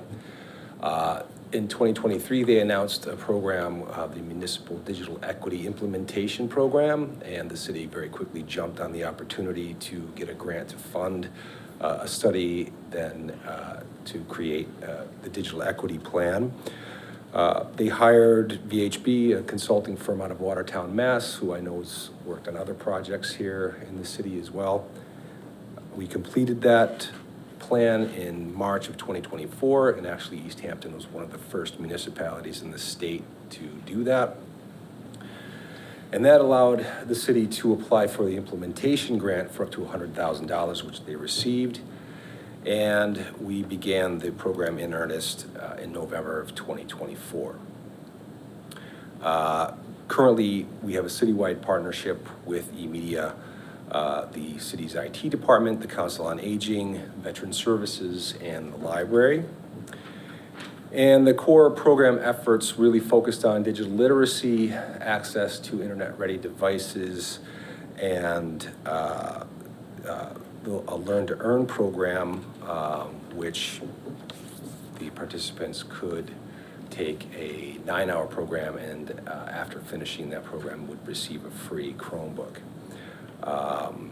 Because of the grant, all of the services that we're offering through the Go Digital program are free. And so we created a website and began offering roughly 6 classes a month, which have continued up through March of this year. Free individual tech help hours were expanded from originally being held only at the library to also eMedia is open a couple of hours a week for tech help. And we've also expanded into 3 other residential developments here in the city. Ben can tell you more about that. We also offered free access to the North Star Online Learning Platform, which is a self-guided digital literacy platform through the University of Minnesota. We offered expanded access to Chromebooks with hotspot packages, and class participants also received a free 16 gig flash drive, which included a PDF with links to various resources around the area. And the third grant that we've just received, and we'll talk more about, but that's actually a grant of devices. Some of the takeaways that we've had were just that, you know, that while the large class offerings were helpful to some, it seemed that folks really had some level of literacy, and in a lot of cases really just had various issues that they kind of wanted to deal with, either learning how to use their phones better or having a specific need that they wanted to have addressed, which really lent that, you know, the tech help hours to better kind of accommodate that. As far as the impact of the program, I was invited to present at the MBI conference in Worcester last fall, where we received a certificate of achievement for the work we've done in the digital equity program. To date, we've offered about 48 classes, 3 learn-to-earn cohorts. We've had 90 area residents attending these classes, many of them attending more than 3 or 4. We had 24 learn-to-earn graduates who earned free Chromebooks. And as I said, we've expanded our tech support offerings now to 7 locations in the city. So actually from here, I think Ben can take it, and thank you for giving us this time. Great. And Ben, if you could just state your name and your role, that'd be helpful. Yeah, my name's Ben Para. I'm the Circulation and Operations Librarian at the Easthampton Public Library. Yeah, just a little bit more, thanks Jeff, on our current focus. So we got this device grant, that 3rd round of grant funding, in addition to some other devices. We have received 108 Chromebooks and 140 Dell Windows laptops that we're in the process of distributing to residents. We're in the 2nd week of device pickups, and we've distributed about 30 so far. There's a lot more available for residents who need that. I also wanted to speak a little bit about our vision for the future. We want to keep building this program. This has been something I think we're all really proud of, and a really special collaboration across several city agencies. Our vision includes maintaining a robust program of group classes and one-on-one support that's accessible to all members of the community. So like Jeff said, we're at 7 locations now. We're at Orchard View and Lathrop retirement communities. The 3 Easthampton Housing Authority spots, Dickinson Court, Sunrise Manor, and Cliffview Manor. And then we also offer tech help at the library and at eMedia. So we want to keep building those programs, more hours, to be more accessible to folks who can't make it maybe to the library or to Easthampton Media, and to find more locations. We want to keep working on ways to provide easy access to high quality devices. We also have a great network of volunteers, and we want to build that as well through senior tax work-off folks, library volunteers, and Easthampton neighbors. I also will make sort of comment briefly on the proposed budget override. This is a multi-department collaboration that's kind of on top of what we're all already doing. even if the budget override passes, this is a mainly grant-funded operation, and so we'll need to kind of persist in finding funding sources that make this sustainable in the long term, which could come from the city, will likely come from grants if they're available to us. In order to keep offering these classes, in order to keep offering tech support to folks. If the override fails, we're looking at losses of staff hours across all of these departments, really, which means less time to sort of find and apply for those grants, which means likely less or no class offerings, and reduced tech help, just less capacity for fundraising. So that's sort of, yeah, to summarize, that's sort of the nature of the program so far. It's something we're really proud of, and it's also what's at stake and what we're hoping to see in the future for this. And yeah, thanks. Great, thank you so much. Does any counselor have a question? Counselor Jamroy-Wade? Yeah, I just have a comment. I just wanted to thank you guys for the presentation and also for doing this work. Both in grad school and professionally, I've studied and examined the consequences of the digital divide and how as technology empowers us in so many ways, it also creates inequity and inequality with access to internet, but also the devices and the know-how to use it. So I really appreciate you guys doing the work to help bridge that gap in our city. So thank you. Any other, Counselor Smith? I was just curious about the age of the class participants on the whole, and who's actually taking the class to get the device.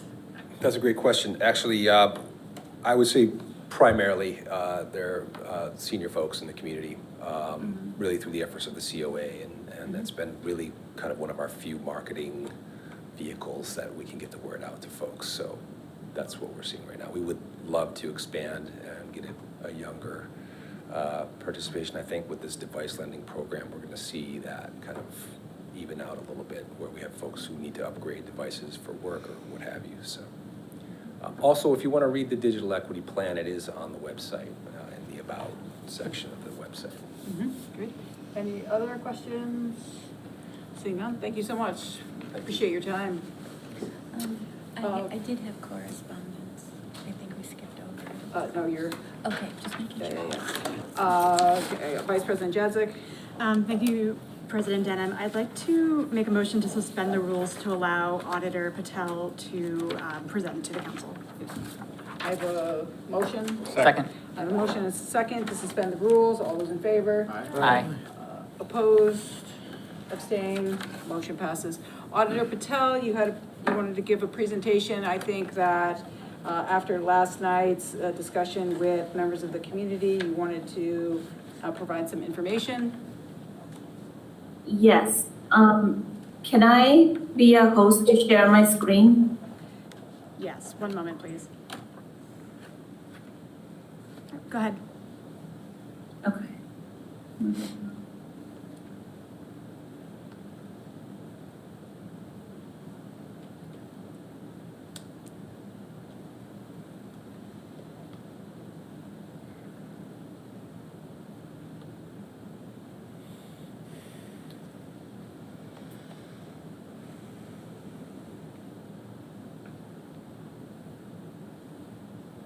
Can you guys see my screen here? Yes. Okay. Council, hang on 1 second, Councilor Newton. Is there any way for us to get it bigger? I have a hard time seeing from here. Hang on just 1 second, Auditor Patel. Yeah? Thank you. All right, go ahead, Auditor Patel, can please continue. Okay. So I had a quick conversation with President Dunham, and this is a very simple way of seeing what would be the tax impact on if the override passes. Okay, so for this override, we have to ask ourselves two questions as a finance team: is how much will be the amount of the override, and how many years of override, how many years this override will last for. So the amount was determined by, if the override passes, the revenue projection has a variance of yes override, the gap between yes override and no override, which is $3.3 million and change. We are also using $2.5 million in the no override out of stabilization. So we're going to add that back into this amount, the revenue projection. There is a negotiation going on with the enterprise, with the Board of Public Works related to the enterprise chargeback. We anticipated that it will increase about $522,805.80. This might get adjusted. It will be lesser amount. And the fourth section is the local receipt, which is not, at this point, it's not evaluated as with conservative approach, which is recommended by DOR in the amount of $600,000. So we came up with the total override amount, $6.9 million and change. But we dropped the change and we are just going with the round figure for $6.9 million. Certain key points are, the revenue budget gets finalized when the tax rate recap is done. That's sometime in November. I took a scenario, like I took just hypothetical 3 scenarios, and these numbers are from my previous slide. Let's say we only need the gap between the budget and enterprise chargeback needs to be covered. What it means is local receipts are enough as of June 30th that I do not need to take $600,000 from the override amount. That will not be taken. In scenario 1, it's only budget variance plus enterprise chargeback, which is $3.8 million in change. Scenario 2, it's budget plus local receipts. Assumption is that we are not taking consideration in stabilization. We are assuming that enterprise chargeback is going to be as is collected what we are anticipating, or we were anticipating. In that case, the amount is $3.9 million, and scenario 3 is the maximum override amount, which is $6.9 million. All of these things will get finalized in November, so it's so hard for me to say this is what the number is going to be, but the next portion of this is the impact of the override on the tax bill calculation. So if we visit on the Division of Local Services website, they have this calculator for override tax impact. And the link is here. I can post this on our city's website too. If you go on this link, you have to select the municipality because all the 351 municipalities are listed there. You'll be choosing Easthampton and enter the amount. So if you enter one of the scenario amounts, it will give you, on the basis of your property assessed value, what would be the tax increase on your bill.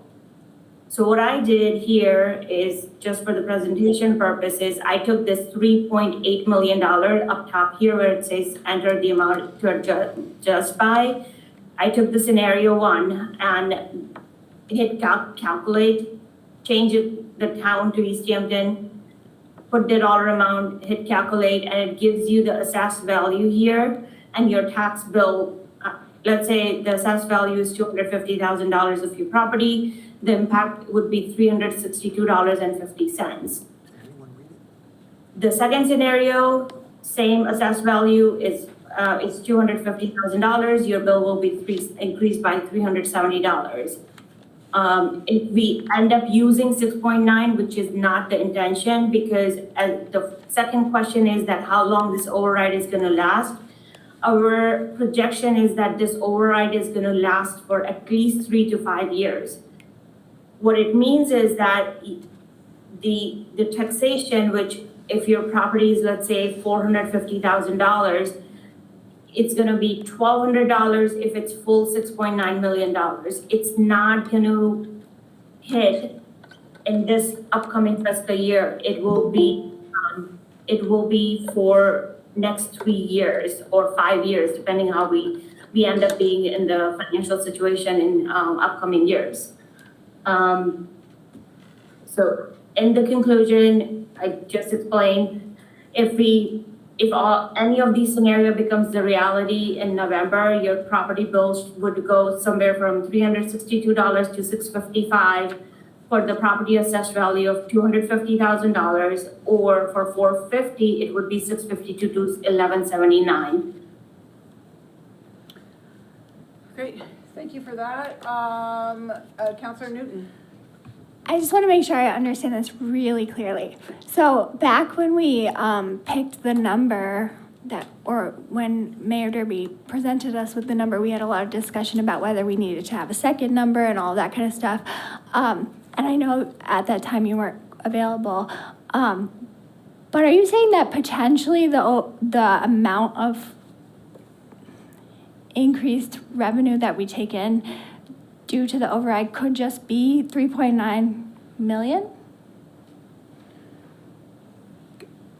Can you repeat the question? Sorry. I guess I'm asking, like, I just want to make sure, because what I think I'm hearing is that it might only be $3.9 million in increased tax. Yeah, so I think I saw your hand go up as well, Counselor Peak, but I think the idea is that, based on what Auditor Patel just said, is that the 6.9 is to get us through 3 to 5 years. Yeah. So, as Mayor Derby, and I think this is the point of confusion, is that if we do not go and use the full 6.9, then the next year we can go above the 2.5 until we use up, or until we get to 6.9, right? But one second, Chair Peak, I saw your hand, did you want to add to that? Sure, when we were looking at the numbers that were in the $3 million range, were those all making the assumption that we do use the stabilization? Auditor? No use of stabilization if it's a yes override. Okay, but I just don't know, because there was showing like, there was like the 3 million, and then there was like 4 things that added up to 6.9, and you were talking about 2 of the chargeback and the local receipts, but the stabilization, that didn't show up in that calculation there, and so. The 2.5 million is included in there, but the scenarios which I hypothetically created, I didn't want it to overload with like 5, 6 multiple scenarios. That's why I just use it as an example that this is how anybody can go on and see what could be the max impact on their tax bill with their assessed value. Okay, thank you. Does that answer the question? Yes. Counselor Newton? So I definitely understand why the 6.9 is requested, and I understand that it's to last us for 5 years.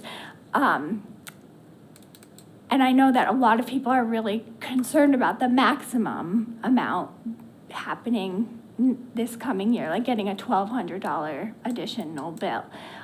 Are you saying that you think it's likely or potentially likely that the full amount might not actually be added to their bills this year? Because I feel like it's a big difference for people. $650 and $1,200 is like a massive difference. Auditor Patel? So it is so hard to not have the actuals. The driving factor is to see what the actual numbers look like for June 30th, which gets calculated sometime in August, and that's why the tax rate recap takes place sometime in November. There is a high potential that we would not need that 6.9. If we need that $5 million, it's not, we have an authorization from the public that we can go up to 6.9. But in order to balance the budget, if I only need $5 million or 3.3 or possibly $3.5 million, that levy limit is raised to that amount. I can't bill if I don't need the money to balance the budget. Counselor Newton?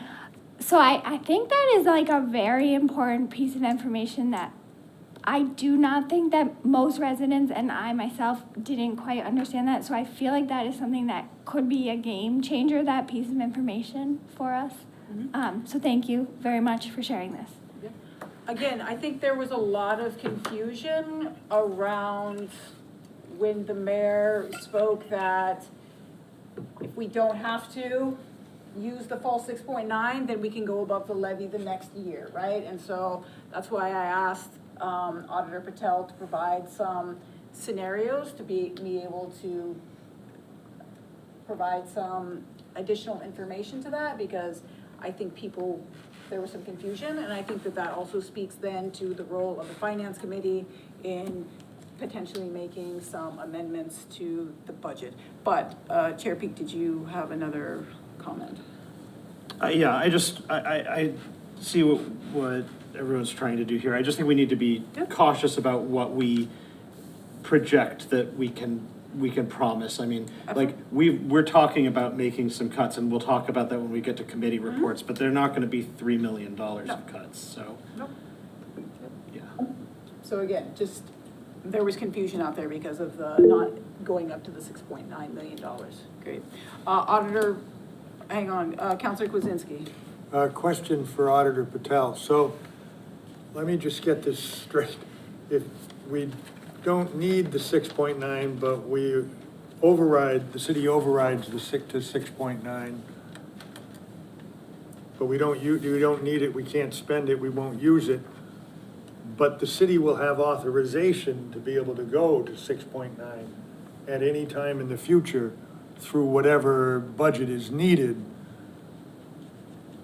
That's what you're saying. So the tax levy limit will go up, and the effect to the taxpayer really is in effect, but kind of pulled back. Am I misinterpreting that? Auditor Patel, do you have an answer for that? Yes, I do. So let's take a step back here. When we found ourselves into this position, we had DLS people come and talk with us with the process. The two questions which I put on my slide, those two were the questions they asked. If we only go for the amount what we need to fill the gap with the budget for fiscal year 27, city will be coming back for another override when we do fiscal year 28 budget. So then we looked into these numbers. It's like, okay, let's see what we can do. Like, is it gonna be 3 years or 5-year projection we can look into? And also see if we can justify the numbers. The justification landed from both ends. So if you look at, see the City Finance Committee, I explained this at the City Finance too, where the 6.9 million is coming from last 2 years of using one-time revenue. And this year, how we are projecting that it will be again $6.9 million. So either way, we do the calculation on the basis of the previous 2 fiscal year budgets, or looking at 27 budget, both numbers were tying out to 6.9, which has a potential for at least getting us through for next 3 to 5 fiscal years. But again, if something drastic takes place with respect to crazy inflation or the health insurance, the way we got hit this year, that will change the numbers and the reality. Councilor, other questions? Great. Again, this stemmed from getting questions regarding not using the full amount, right? So I asked the auditor to provide some clarification to that and what that meant, right? Great, thank you, Auditor Patel. Additional correspondence. This item is going to be moved to the second B, correspondence from City Treasurer and Mayor. Just to be fully transparent, this item was not presented to the City Council President, and it was added without Council President's knowledge, so it's being moved to the next meeting. Additional correspondence. Bond authorization. This is on our. And it's also on the Finance Committee's, yeah, so. Other correspondence, at the last City Council meeting, folks requested CPA available balance be put on the website. That is there. You can find it. It is preliminary, so it's not, they're not actual number, it's just preliminary. Additionally, in regards to the city, citywide speed limit, city engineers are compiling data for MassDOT, and all of that data has to be submitted to MassDOT by June 12th. Then in August, the city will receive 10 signs at no cost to the city, and those will be put up by DPW as soon as possible after that. All right. Mayor's communication, mayor is not here. President and vice president, communication, just want to acknowledge that graduation for our high school students is this Friday at 6 p.m. So congratulations to all of our graduating seniors. And we hope that, you celebrate and enjoy your accomplishment. Vice President Jadzik. Thank you. I have a couple items to share tonight. First is myself, Council President Denham, and Councilor Jamar McQuaid will be hosting an information session to discuss our tax relief options at the Council on Aging tomorrow at 10 a.m. So I encourage anyone who has questions to come out to that session. Next, also tomorrow, the Easthampton Learning Foundation is hosting their 3rd annual spring showcase at Mountain View School from 5:30 to 7:30 p.m. This particular event showcases the work that the educators are doing to inspire the students of Easthampton Public Schools. And I don't know about my other counselors, but I personally will be there scooping ice cream, so please come by. This Saturday is the Sidewalk Strut, which is an inaugural event being put on by the Easthampton City Arts Coordinating Committee. That will be Saturday from 2 to 7 p.m. as part of Art Walk, which is also happening this Saturday. I believe that the Sidewalk Strut will include art, music, stilt walkers, sculptures that will be floating on the pond, fashion, face painting, and baby goats, all on Cottage Street. Art Walk, of course, takes place beyond Cottage Street, all around Easthampton. And then finally, as I mentioned at the last city council meeting, one thing that I'll be doing at every council meeting is highlighting one of our committees that has vacancy. So today's committee that I like to highlight is the Economic Development and Industrial Commission, also known as EDIC. The mission of this committee, or this commission, excuse me, is to support and enhance the economic environment for current and future businesses, residents, and the community at large.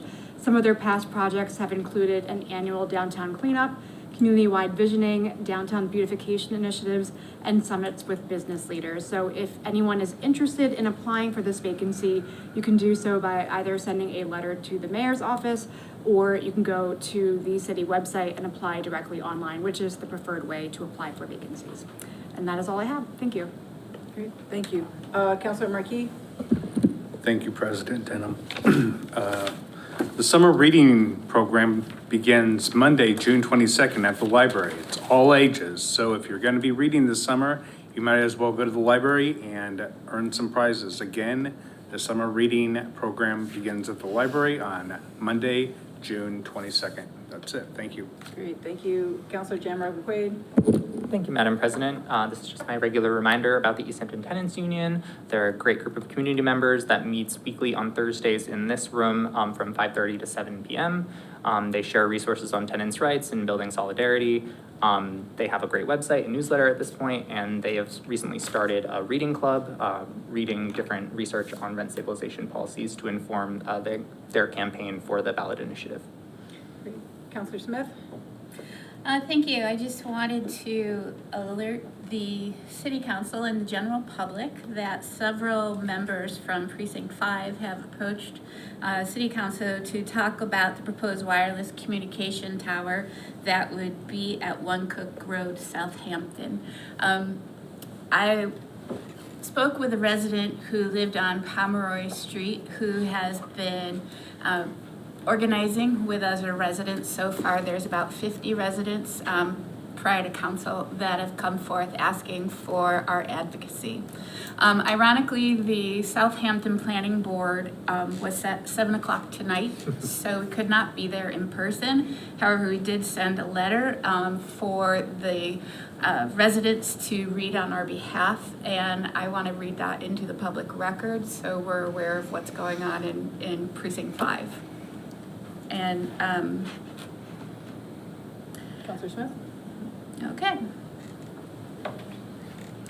Okay, this correspondence is from myself, President Denham, and Councilor Jamrod McQuaid, who also lives in Precinct 5. This is to the Southampton Planning Board. Dear members of the Southampton Planning Board, we are writing in our capacities as Easthampton City Councilors to express our strong opposition to the proposed wireless telecommunications tower at 1 Cook Road in Southampton and to advocate on behalf of the many Easthampton residents who would be directly affected by this project. While the proposed facility is located within Southampton, its impact would not stop at the municipal boundary. Numerous Easthampton residents live in close proximity to the proposed site and would experience the visual, economic, and quality of life consequences associated with the construction of a large telecommunications tower adjacent to an established residential neighborhood. These residents have invested significant financial resources, time, and effort into their homes and neighborhood with the expectation that the character of their community would be preserved and protected. The proposed tower would introduce a I just have to pause because I took that out of it. Sorry about that. The proposed tower would introduce a highly visible industrial scale structure into a predominantly residential setting. It would permanently alter the surrounding landscape and become a dominant feature on the daily views of nearby homeowners, affecting not only individual properties, but also the entire neighborhood. Residents have also raised concerns regarding potential impacts on their property values, marketability of homes, and the desirability of the area for current and future homeowners. In addition, many residents have expressed concerns regarding the proximity of the facility to family homes and children. Regardless of differing views on scientific literature surrounding radio frequency emissions, these concerns are sincerely held and deserve meaningful consideration as part of the public review process. Local government has an obligation to exercise caution when evaluating projects that may have long-term consequences for residential communities. We recognize and support the need for reliable cellular service and modern telecommunications infrastructure. However, the question before the planning board is not whether improved service is desirable, but whether this particular location is appropriate.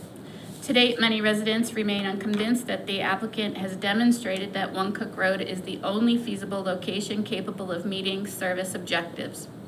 Before approving a project with such significant neighborhood impacts, the applicant should be required to provide a thorough and objective analysis of alternative sites, co-location opportunities, and less intrusive solutions.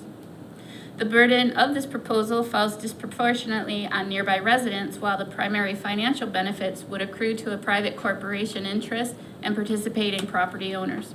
For that reason, we respectfully urge the planning board to give substantial weight to the testimony and concerns of the families whose homes, property values, daily views, and quality of life would be most directly affected. Accordingly, we respectfully request that the Southampton Planning Board deny the application for the proposed tower at 1 Cook Road unless and until a comprehensive review of alternative locations, co-location opportunities, visual impacts, neighborhood effects, and potential property value impacts have been completed and made available for public review. If less harmful alternatives exist, they should be pursued before imposing a significant industrial structure upon an established residential area. The residents of Easthampton and Southampton deserve dependable cellular service. They also deserve solutions that respect our municipal relationship, preserve our Easthampton residential charm, and fairly balance the interests of residents with the need of infrastructure development. We urge the planning board to protect the interests of affected families and reject the proposed tower at 1 Cook Road. Thank you for your consideration of this matter and for your service to the public. Respectfully submitted, Councilor Smith, Denham, and Jamrod McQuay. And I also want to mention that the public notice that the residents on Pomeroy Street received was a certified letter from the planning board, and most of them remained at the post office because they had to be signed on delivery. So many residents were not aware that this was going on, and then a public display of where this tower would be located was actually facilitated by the use of large weather balloons, so you could see how close it would be to the border of our neighborhood. And it's about 750 feet away from established Pomeroy Road and all the established neighborhood. So I just really wanted to bring that all forth today and just assure the public that we have taken action on this. And hopefully the planning board in Southampton will also consider these concerns. I think it's also important to note that the balloons, when they were put up, they were only from 9 to 12. Right. And so, of course, no one was Yeah, home most to be residents able were to at see work. that, right? They were at work. So a lot of, as Councilor Smith mentioned, a lot of residents had no idea that this was even a thing. So, Councilor Kwasinski. I'm just wondering how, we cannot discuss this matter or talk about it since it's not on the agenda, is that correct? So it would be inappropriate for us to comment specifically on it. This breaks my heart, I'll say, because I think this would be something that we would want to talk about, at least some of us. I would be interested in hearing more and in communicating in the future. So Great, thank you. put that on the record, please. Councilor Peak, you have an item I do. announcement. Thank you, Madam President. Okay, yeah, so we've been going through the budget, and there's been, I've got notes on my phone, don't usually like to have it out, but we've been going through the budget, and there's been a lot that we've been talking about, and there's been one important and kind of technical point that has come up that I think is important enough that I wanted to take some time and talk about it specifically. And that is the point around full-time equivalent employment. So I guess just a little bit of I'm gonna just throw these notes out, they're too small. A little bit of background. We've been, every year when we go through the budget, when we have the budget hearings, what we are really focusing on the most in those hearings is the specific line item budgets for each department as they go through. That's what gets most discussion. But there's a lot of supplementary material that gets included as well that we do read. We don't discuss extensively in the budget hearings as they're currently constituted, which doesn't mean that we couldn't do it differently going forward, but just the way that we've been doing it for the last 8 years, there's the supplementary materials that they don't maybe get interrogated to quite the same degree. And that has presented a problem this year because it turns out that one of those tables, which shows sort of the level of employment in each department over the last 4 or 5 years, has had some substantial errors in it that go back at least a few years. It's the basis of the error. I think you need to understand sort of what a full-time employment, like an FTE is, which some people do, but if you don't, you know, the idea is that it's like one full-time year-round employee's worth of employment. So that could be one person working 40 hours a week for 52 weeks, but it could also be 2 people working 20 hours a week, or it could be a couple people working seasonally for part of the year, you know. And it's a good way for us to talk about these things when there's different departments whose hiring practices when it comes to full or part-time split or year-round versus seasonal split are different from each other, so comparing them is difficult. It seems like what happened is that for a long time, departments were individually calculating their FTEs and sending them to the cities. And a few years ago, that service got centralized within the budget process, and it has been consistently done improperly. And to give a sense of how it was done improperly, I think it's a good example to talk about our recreation department, right? Our recreation department has been about 5 people for as long as, you know, there's been a recreation department. 5 FTEs, I should say. The last 2 years of the budget that there were records for, it's jumped up to 15. They did not hire 10 people. And if they had tripled their payroll, city council would have caught that. Like if we had been looking and it said, hey, this year we want 3 times as much money for our recreation payroll as we had the year before, that would have triggered a conversation about why that's necessary. What did happen is pool reopened, they hired some lifeguards when there weren't lifeguards for a few years. Those were hires, so they were correct that there were people that were hired, but they were not FTEs. These were not full-time employees, these were part-time seasonal employees. So why does this matter enough that I'm talking about it now? There's 2 reasons. The first is that I feel like when I've been talking about this budget and this override and whatnot, as someone who's been on the finance committee now for 5 years and who tried to attend the meetings even before that, sort of the message that I've been saying is that I go into these meetings and what I see every year are departments that are really struggling to preserve level service in the face of rising costs and unfunded mandates from the state and increasingly complex situations on all these different levels. And so when I see the idea that I look at this thing and it says that 61 people were hired, there's this, my stomach sort of sunk when I first really tried to process that, saying, how did this get past me? How is it that every year everyone was just preserving level services, that all the salary increases that we saw were just contractual mixes?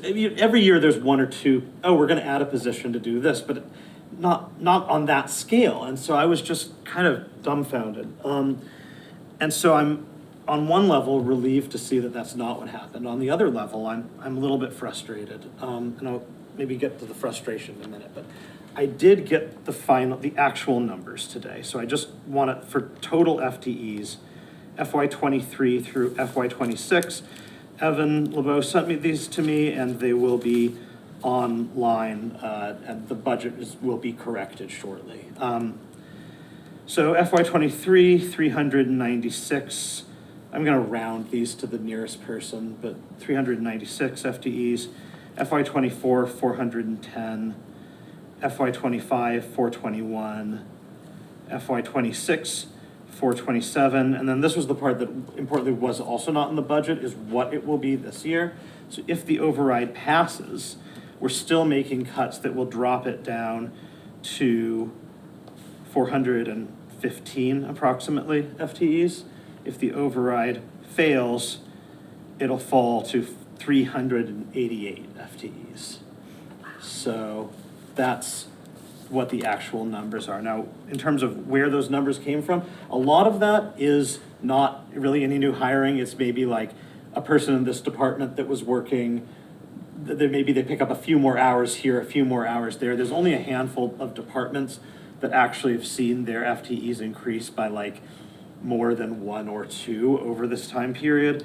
But there are ones that you wouldn't generally be surprised about. Schools increased by a little under 6 FTEs. That's about 2% of their workforce at the start of this time period. So I don't think that that's necessarily shocking. Fire increased by 5, I believe. Again, we've all been aware of the efforts to expand the staffing in the fire department, to increase public safety, to bring down our overtime overruns, to, for various reasons. And, that does cost money. I think that it's money that I'm personally okay to spend. Dispatch obviously increased because we regionalized.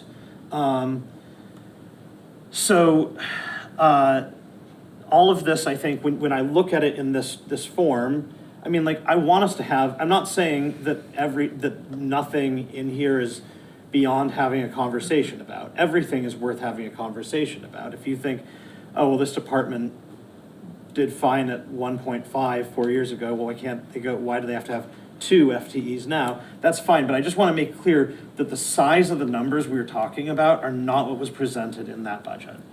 And just one more point, because I know I've been talking for a little while, but I just think it's important. Like, I don't want to come off as like overly angry about this, because I'm just trying not to be an angry guy, but I'm really troubled by the fact that this happened. I'm troubled by the fact that that it was ever miscalculated. I'm troubled by the fact that I've sat on multiple councils, and so did many of us, that saw this, and while it wasn't one of the major things we were talking about, there was an error, and it got by us.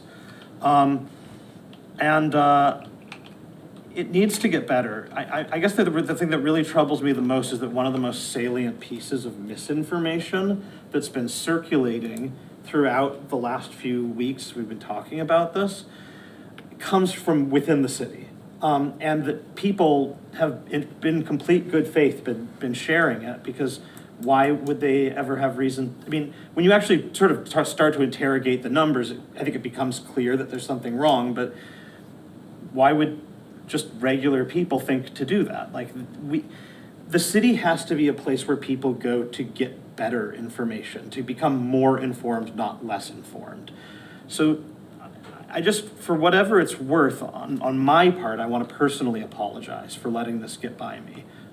It wasn't, if what I was actually saying in there had happened, I don't think it would have gotten by me, but an error in a supplemental table in the budget did get by me, and that's not okay. And I am going to personally promise that one way or another, I'm going to do better about that I'm going to make sure to make sure that these kinds of things in the budget process going forward don't happen again. It's going to be something that I am going to make a priority, and I hope that a lot of my colleagues, both here on the council and within the city, can say the same on that. I feel terrible that this happened, and the idea of that some people could be drawing a conclusion about this based on information that isn't accurate, but that we distributed as a city is gut-wrenching to me. But I also, just for the purposes of the public, if you've been hearing these numbers, I would just really, I'm going to post the table as I have it when I get home. But I know that the city's working to update it. So just please stay in touch with that, and just be aware that we have caught it. We should have caught it earlier. But I just want to make it also clear that while these numbers, while it's unfortunate that it was here, those numbers were generated within the HR, but they were not germane to the budget process. That was actually the actual budget calculations for the numbers for payroll in each individual department were calculated separately. Those should all be accurate, and I feel confident that those numbers do not have these sorts of glaring errors in them. But I hear 61 positions enough when people are talking about the budget that I felt I should really take some time to specifically try and explain the situation as I understand it right now. So thank you I know that was long. I'm good. Thank you, Chair Peak. Finance, Chair Peak. I set myself up for that, didn't I? So, if you can believe it, we've been doing a lot of budget stuff. We're gonna be doing some additional budget stuff. And then there's some other things. So I'm gonna be announcing 3 meetings that are going to be happening between now and our next meeting on the 17th, and sort of the rationale for why we stretch this process out a little bit. So we're going to be having a finance meeting on June 8th, which is the night before the budget. We're not going to actually be talking Between voting, you mean? What's that? The night before the vote. The night before the vote. Yeah. The night before the budget override. Sorry. Yes. The night before the override, that we're going to be meeting, that's actually not going to be a budget vote. We're going to be talking about a few city council action requests that do have some pertinence to all of this, but we need a time that's not a budget meeting to actually discuss these in detail, because they're complicated and they deserve fresh like minds discussing them. So one of them is the adoption of MGL Section 60, or Chapter 60, Section 3D to establish a neighbor in need fund, and then the review of MGL Chapter 59, Section 5, Clause 41A, to allow qualifying seniors to delay payments on all or part of their property taxes. And we may or may not finally discuss this borrowing rescinding thing if we have time. So that's going to be on the 8th. And then on the 9th, there's the vote. On the 10th, we're going to discuss budget amendments. And the reason for this is that we just determined that it made more sense to talk about amendments to the budget that we knew we were going to have rather than discuss hypothetical amendments to two different things. So we've discussed the budgets. We've had a meeting where we talked about things that we'd like to consider as potential amendments, but we're gonna make a final decision on that the day after the vote. The thing is that this is an aspect of municipal finance that I've never entirely loved. Since we have to project a balanced budget, there's certain assumptions about certain kind of variable things that the auditor makes so that the revenues balance with the expenditures. And so if we just cut a bunch of expenditures, basically the idea is at that point, the auditor could make slightly more conservative revenue projections because the spending amount went down, and that would potentially, but to make those balanced budgets requires a little bit of time on the sake of the auditor. So we would be suggesting making the budget amendments on the 10th, and then on Monday, the 15th, we would take final votes on the items. At that point, I wouldn't anticipate a tremendous amount of deliberation since we had already voted on all those amendments, but I guess you never know. And so the idea is that then our auditor would make some revenue adjustments. We'd make those final budget votes on the 15th ahead of our scheduled budget hearing on the 17th. So I know that that's a lot. It's a lot for us too, but that is sort of the process that we have for the next 2 weeks. And each of those meetings are at 6 p.m.? Each of those meetings are at 6 p.m. Anything else? That's all for finance, so this concludes. Thank you. All right, thank you, Chair Peak. Public Safety, Chair Newton. Thank you. We met yesterday, which was June 2nd, for a short meeting, but we were visited by Ryan Griffin, Director Griffin of the Health Department, and he shared with us some initiatives that he has been working on, including some snow removal stuff, potentially getting some Easthampton High School participation ready, so he's taken on that initiative. And he is also working on having all of the non-owner occupied residences that rent, the rentals. Short-term rentals? No, all, Just rentals. just rentals that are not owner occupied. They are supposed to have contact information, emergency contact information on the doors or displayed at the entrance, so that if there were an emergency, the appropriate authorities could contact them.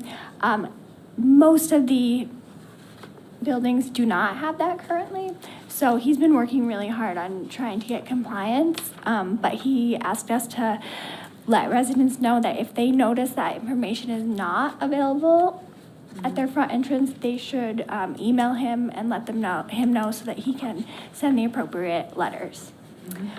We will meet again on July 7th, and that concludes. Great. Appointments, Chair Smith. Thank you, President Denham. We have not met since our last city council meeting, so I have no report at this time. Great, thank you. Chair Jamrog McQuaid, ordinance. Thank you, Madam President. The ordinance committee has also not met since the last city council meeting. We're still sort of in the information gathering phase and meeting with some city staff about the number of things on our agenda.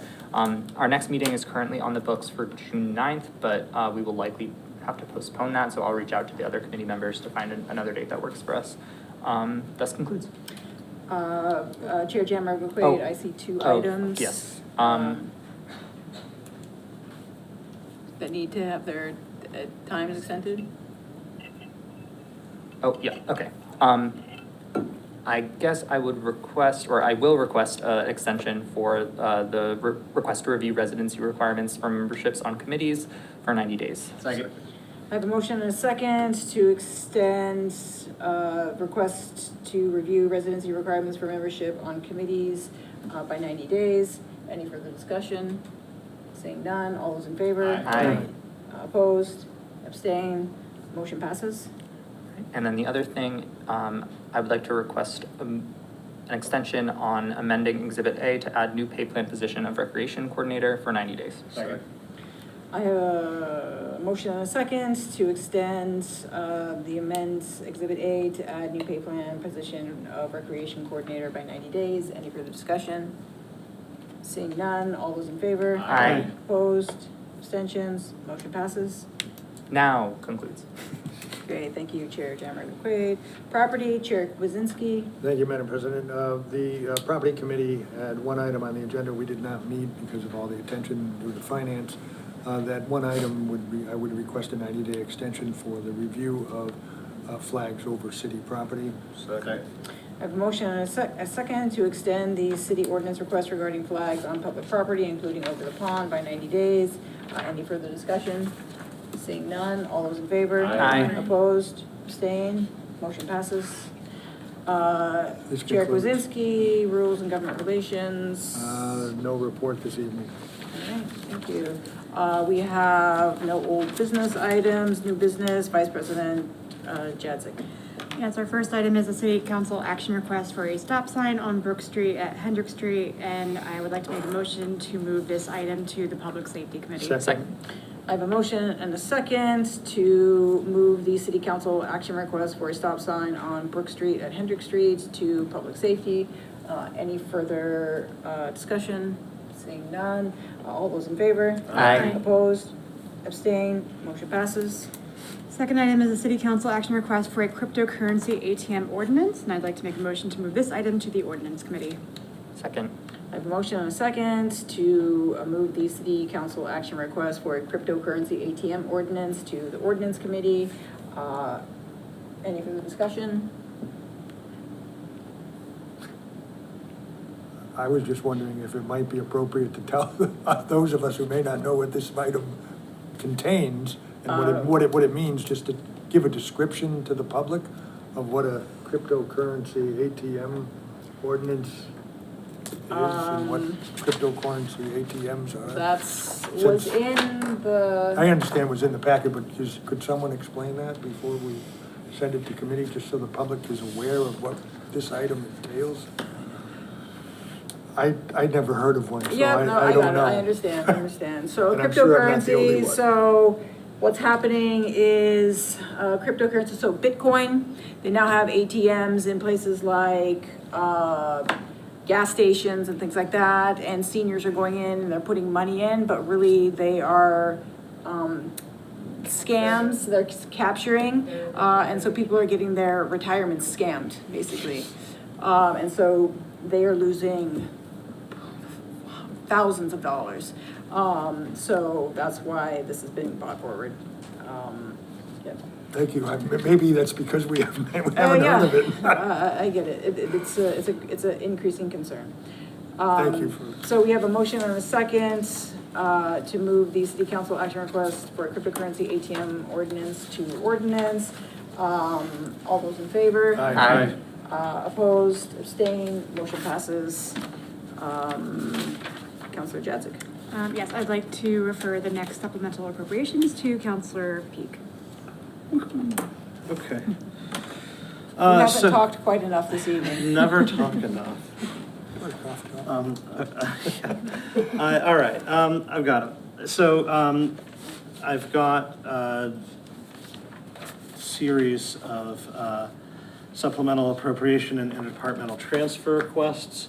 I would like to make a motion, a single motion, to send all of these to finance for review and to set a public hearing for June 17th at 6:15 in these chambers for all of them. Second. Do I need to do the whole thing first? I think I have to do the whole read first. Yeah, all right, so here we go. Request is hereby made for approval of the following appropriation. Amount requested $135,000 to be appropriated from CPA undesignated fund, $135,000 to be appropriated to dog park construction, $135,000. The amount requested will be used for the following purpose. This project seeks to construct a dog park in Nautic Park. Another CPA one. Request is hereby made for approval of the following appropriation. Amount requested $44,000. The amount to be appropriated from CPA, $44,100. To be appropriated from CPA reserve for open space, $39,768. CPA reserve funds, $4,332. To be appropriated to Muttersfield renovations, $44,100. The amount requested will be used for the following purpose. This project proposes renovation and improvements of the trails at Brickyard Brook Conservation Area between East Street and Mount Tom Avenue / East Green Street. Request is this. Now we're on to supplemental appropriations that are not CPA. Request is hereby made for approval of the following appropriation. Amount requested $50,000 to be transferred from enterprise retained earnings, $50,000 to be transferred to FY26 fire hydrants, $50,000. The amount requested will be used for the following purpose. This funding will support the purchase of 10 fire hydrants and associated installation couplings. Request is hereby made for approval of the following appropriation. Amount requested, $3,500 to be transferred from free cash, $3,500 to be transferred to recycling, $3,500. The amount requested will be used for the following purpose. Hazardous waste disposal prices have increased in FY 2026. As such, we are requesting $3,500 to be transferred from free cash to cover this shortfall. Request is hereby made for approval of the following appropriation. Amount requested $55,000 to be transferred from free cash, $55,000 to be transferred to fuel, $55,000. The amount requested will be used for the following purpose. We have experienced a shortfall in the FY26 budget for fuel for the city vehicle fleet and heating oil. We are requesting $55,000 be transferred from free cash to the city fuel account to finish out the fiscal year. This account pays for all city vehicles, not just DPW. Request is hereby made for approval of the following appropriation. Amount requested, $2,917.69 to be transferred from free cash, $2,917.69 to be transferred to landfill, $2,917.69. The amount requested will be used for the following purpose. The costs associated with monitoring and compliance reviews at the former Oliver Street and Loudville Road landfills have increased in FY26. We are requesting $2,917.69 to be transferred from free cash to cover this shortfall. Request is hereby made for approval of the following appropriation. Amount requested, $198,905.69 to be transferred from free cash, $198,905.69 to be transferred to diff fund revenue, $198,905.69. This amount will be used for the following purpose: to cover an appropriation to transfer revenue collected from FY 2021 to FY 2025 related to diff fund revenue. Request is hereby made for approval of the following appropriation. Amount requested, $650,000 to be transferred from enterprise retained earnings, $650,000 to be transferred to enterprise stabilization, $650,000. The amount requested would be used for the following purpose. This funding will remain in the enterprise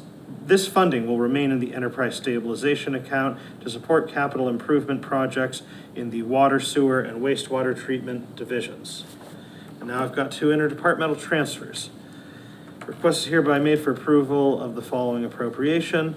Amount requested, $161,374.09 to be transferred from Revenue PEG Access Account, $161,374.09 to be transferred to Expense PEG Access Account, $161,374.09. The amount requested will be used for the following purpose: to approve spending from the PEG Access Receipts Reserved Account for cable-related purposes consistent with the franchise agreement. And finally, request is hereby made for approval of the following appropriation. Amount requested, $288.58 to be transferred from Veteran Supplies and Materials to be transferred to Veteran Cash Benefits. The amount requested would be used for the following purpose. This transfer would fund the June 2026 Veterans Benefits payment of $15,365.43. The current balance of the Veterans Benefit account is $15,076.85. Second. I have a motion and a second, to send 2 CPA, appropriations, 6 supplemental appropriations, and 2 interdepartmental interdepartmental transfers to finance, as well as setting a public hearing for June 17th at 6:15 in these chambers. Any further discussion? Seeing none, all those in favor? Aye. Opposed, abstention, motion passes. That concludes everything on our agenda. I will take a motion to adjourn. Second. I have a motion and a second to adjourn. All those in favor? Aye. Opposed, abstained, motion passes. Thank you, everybody.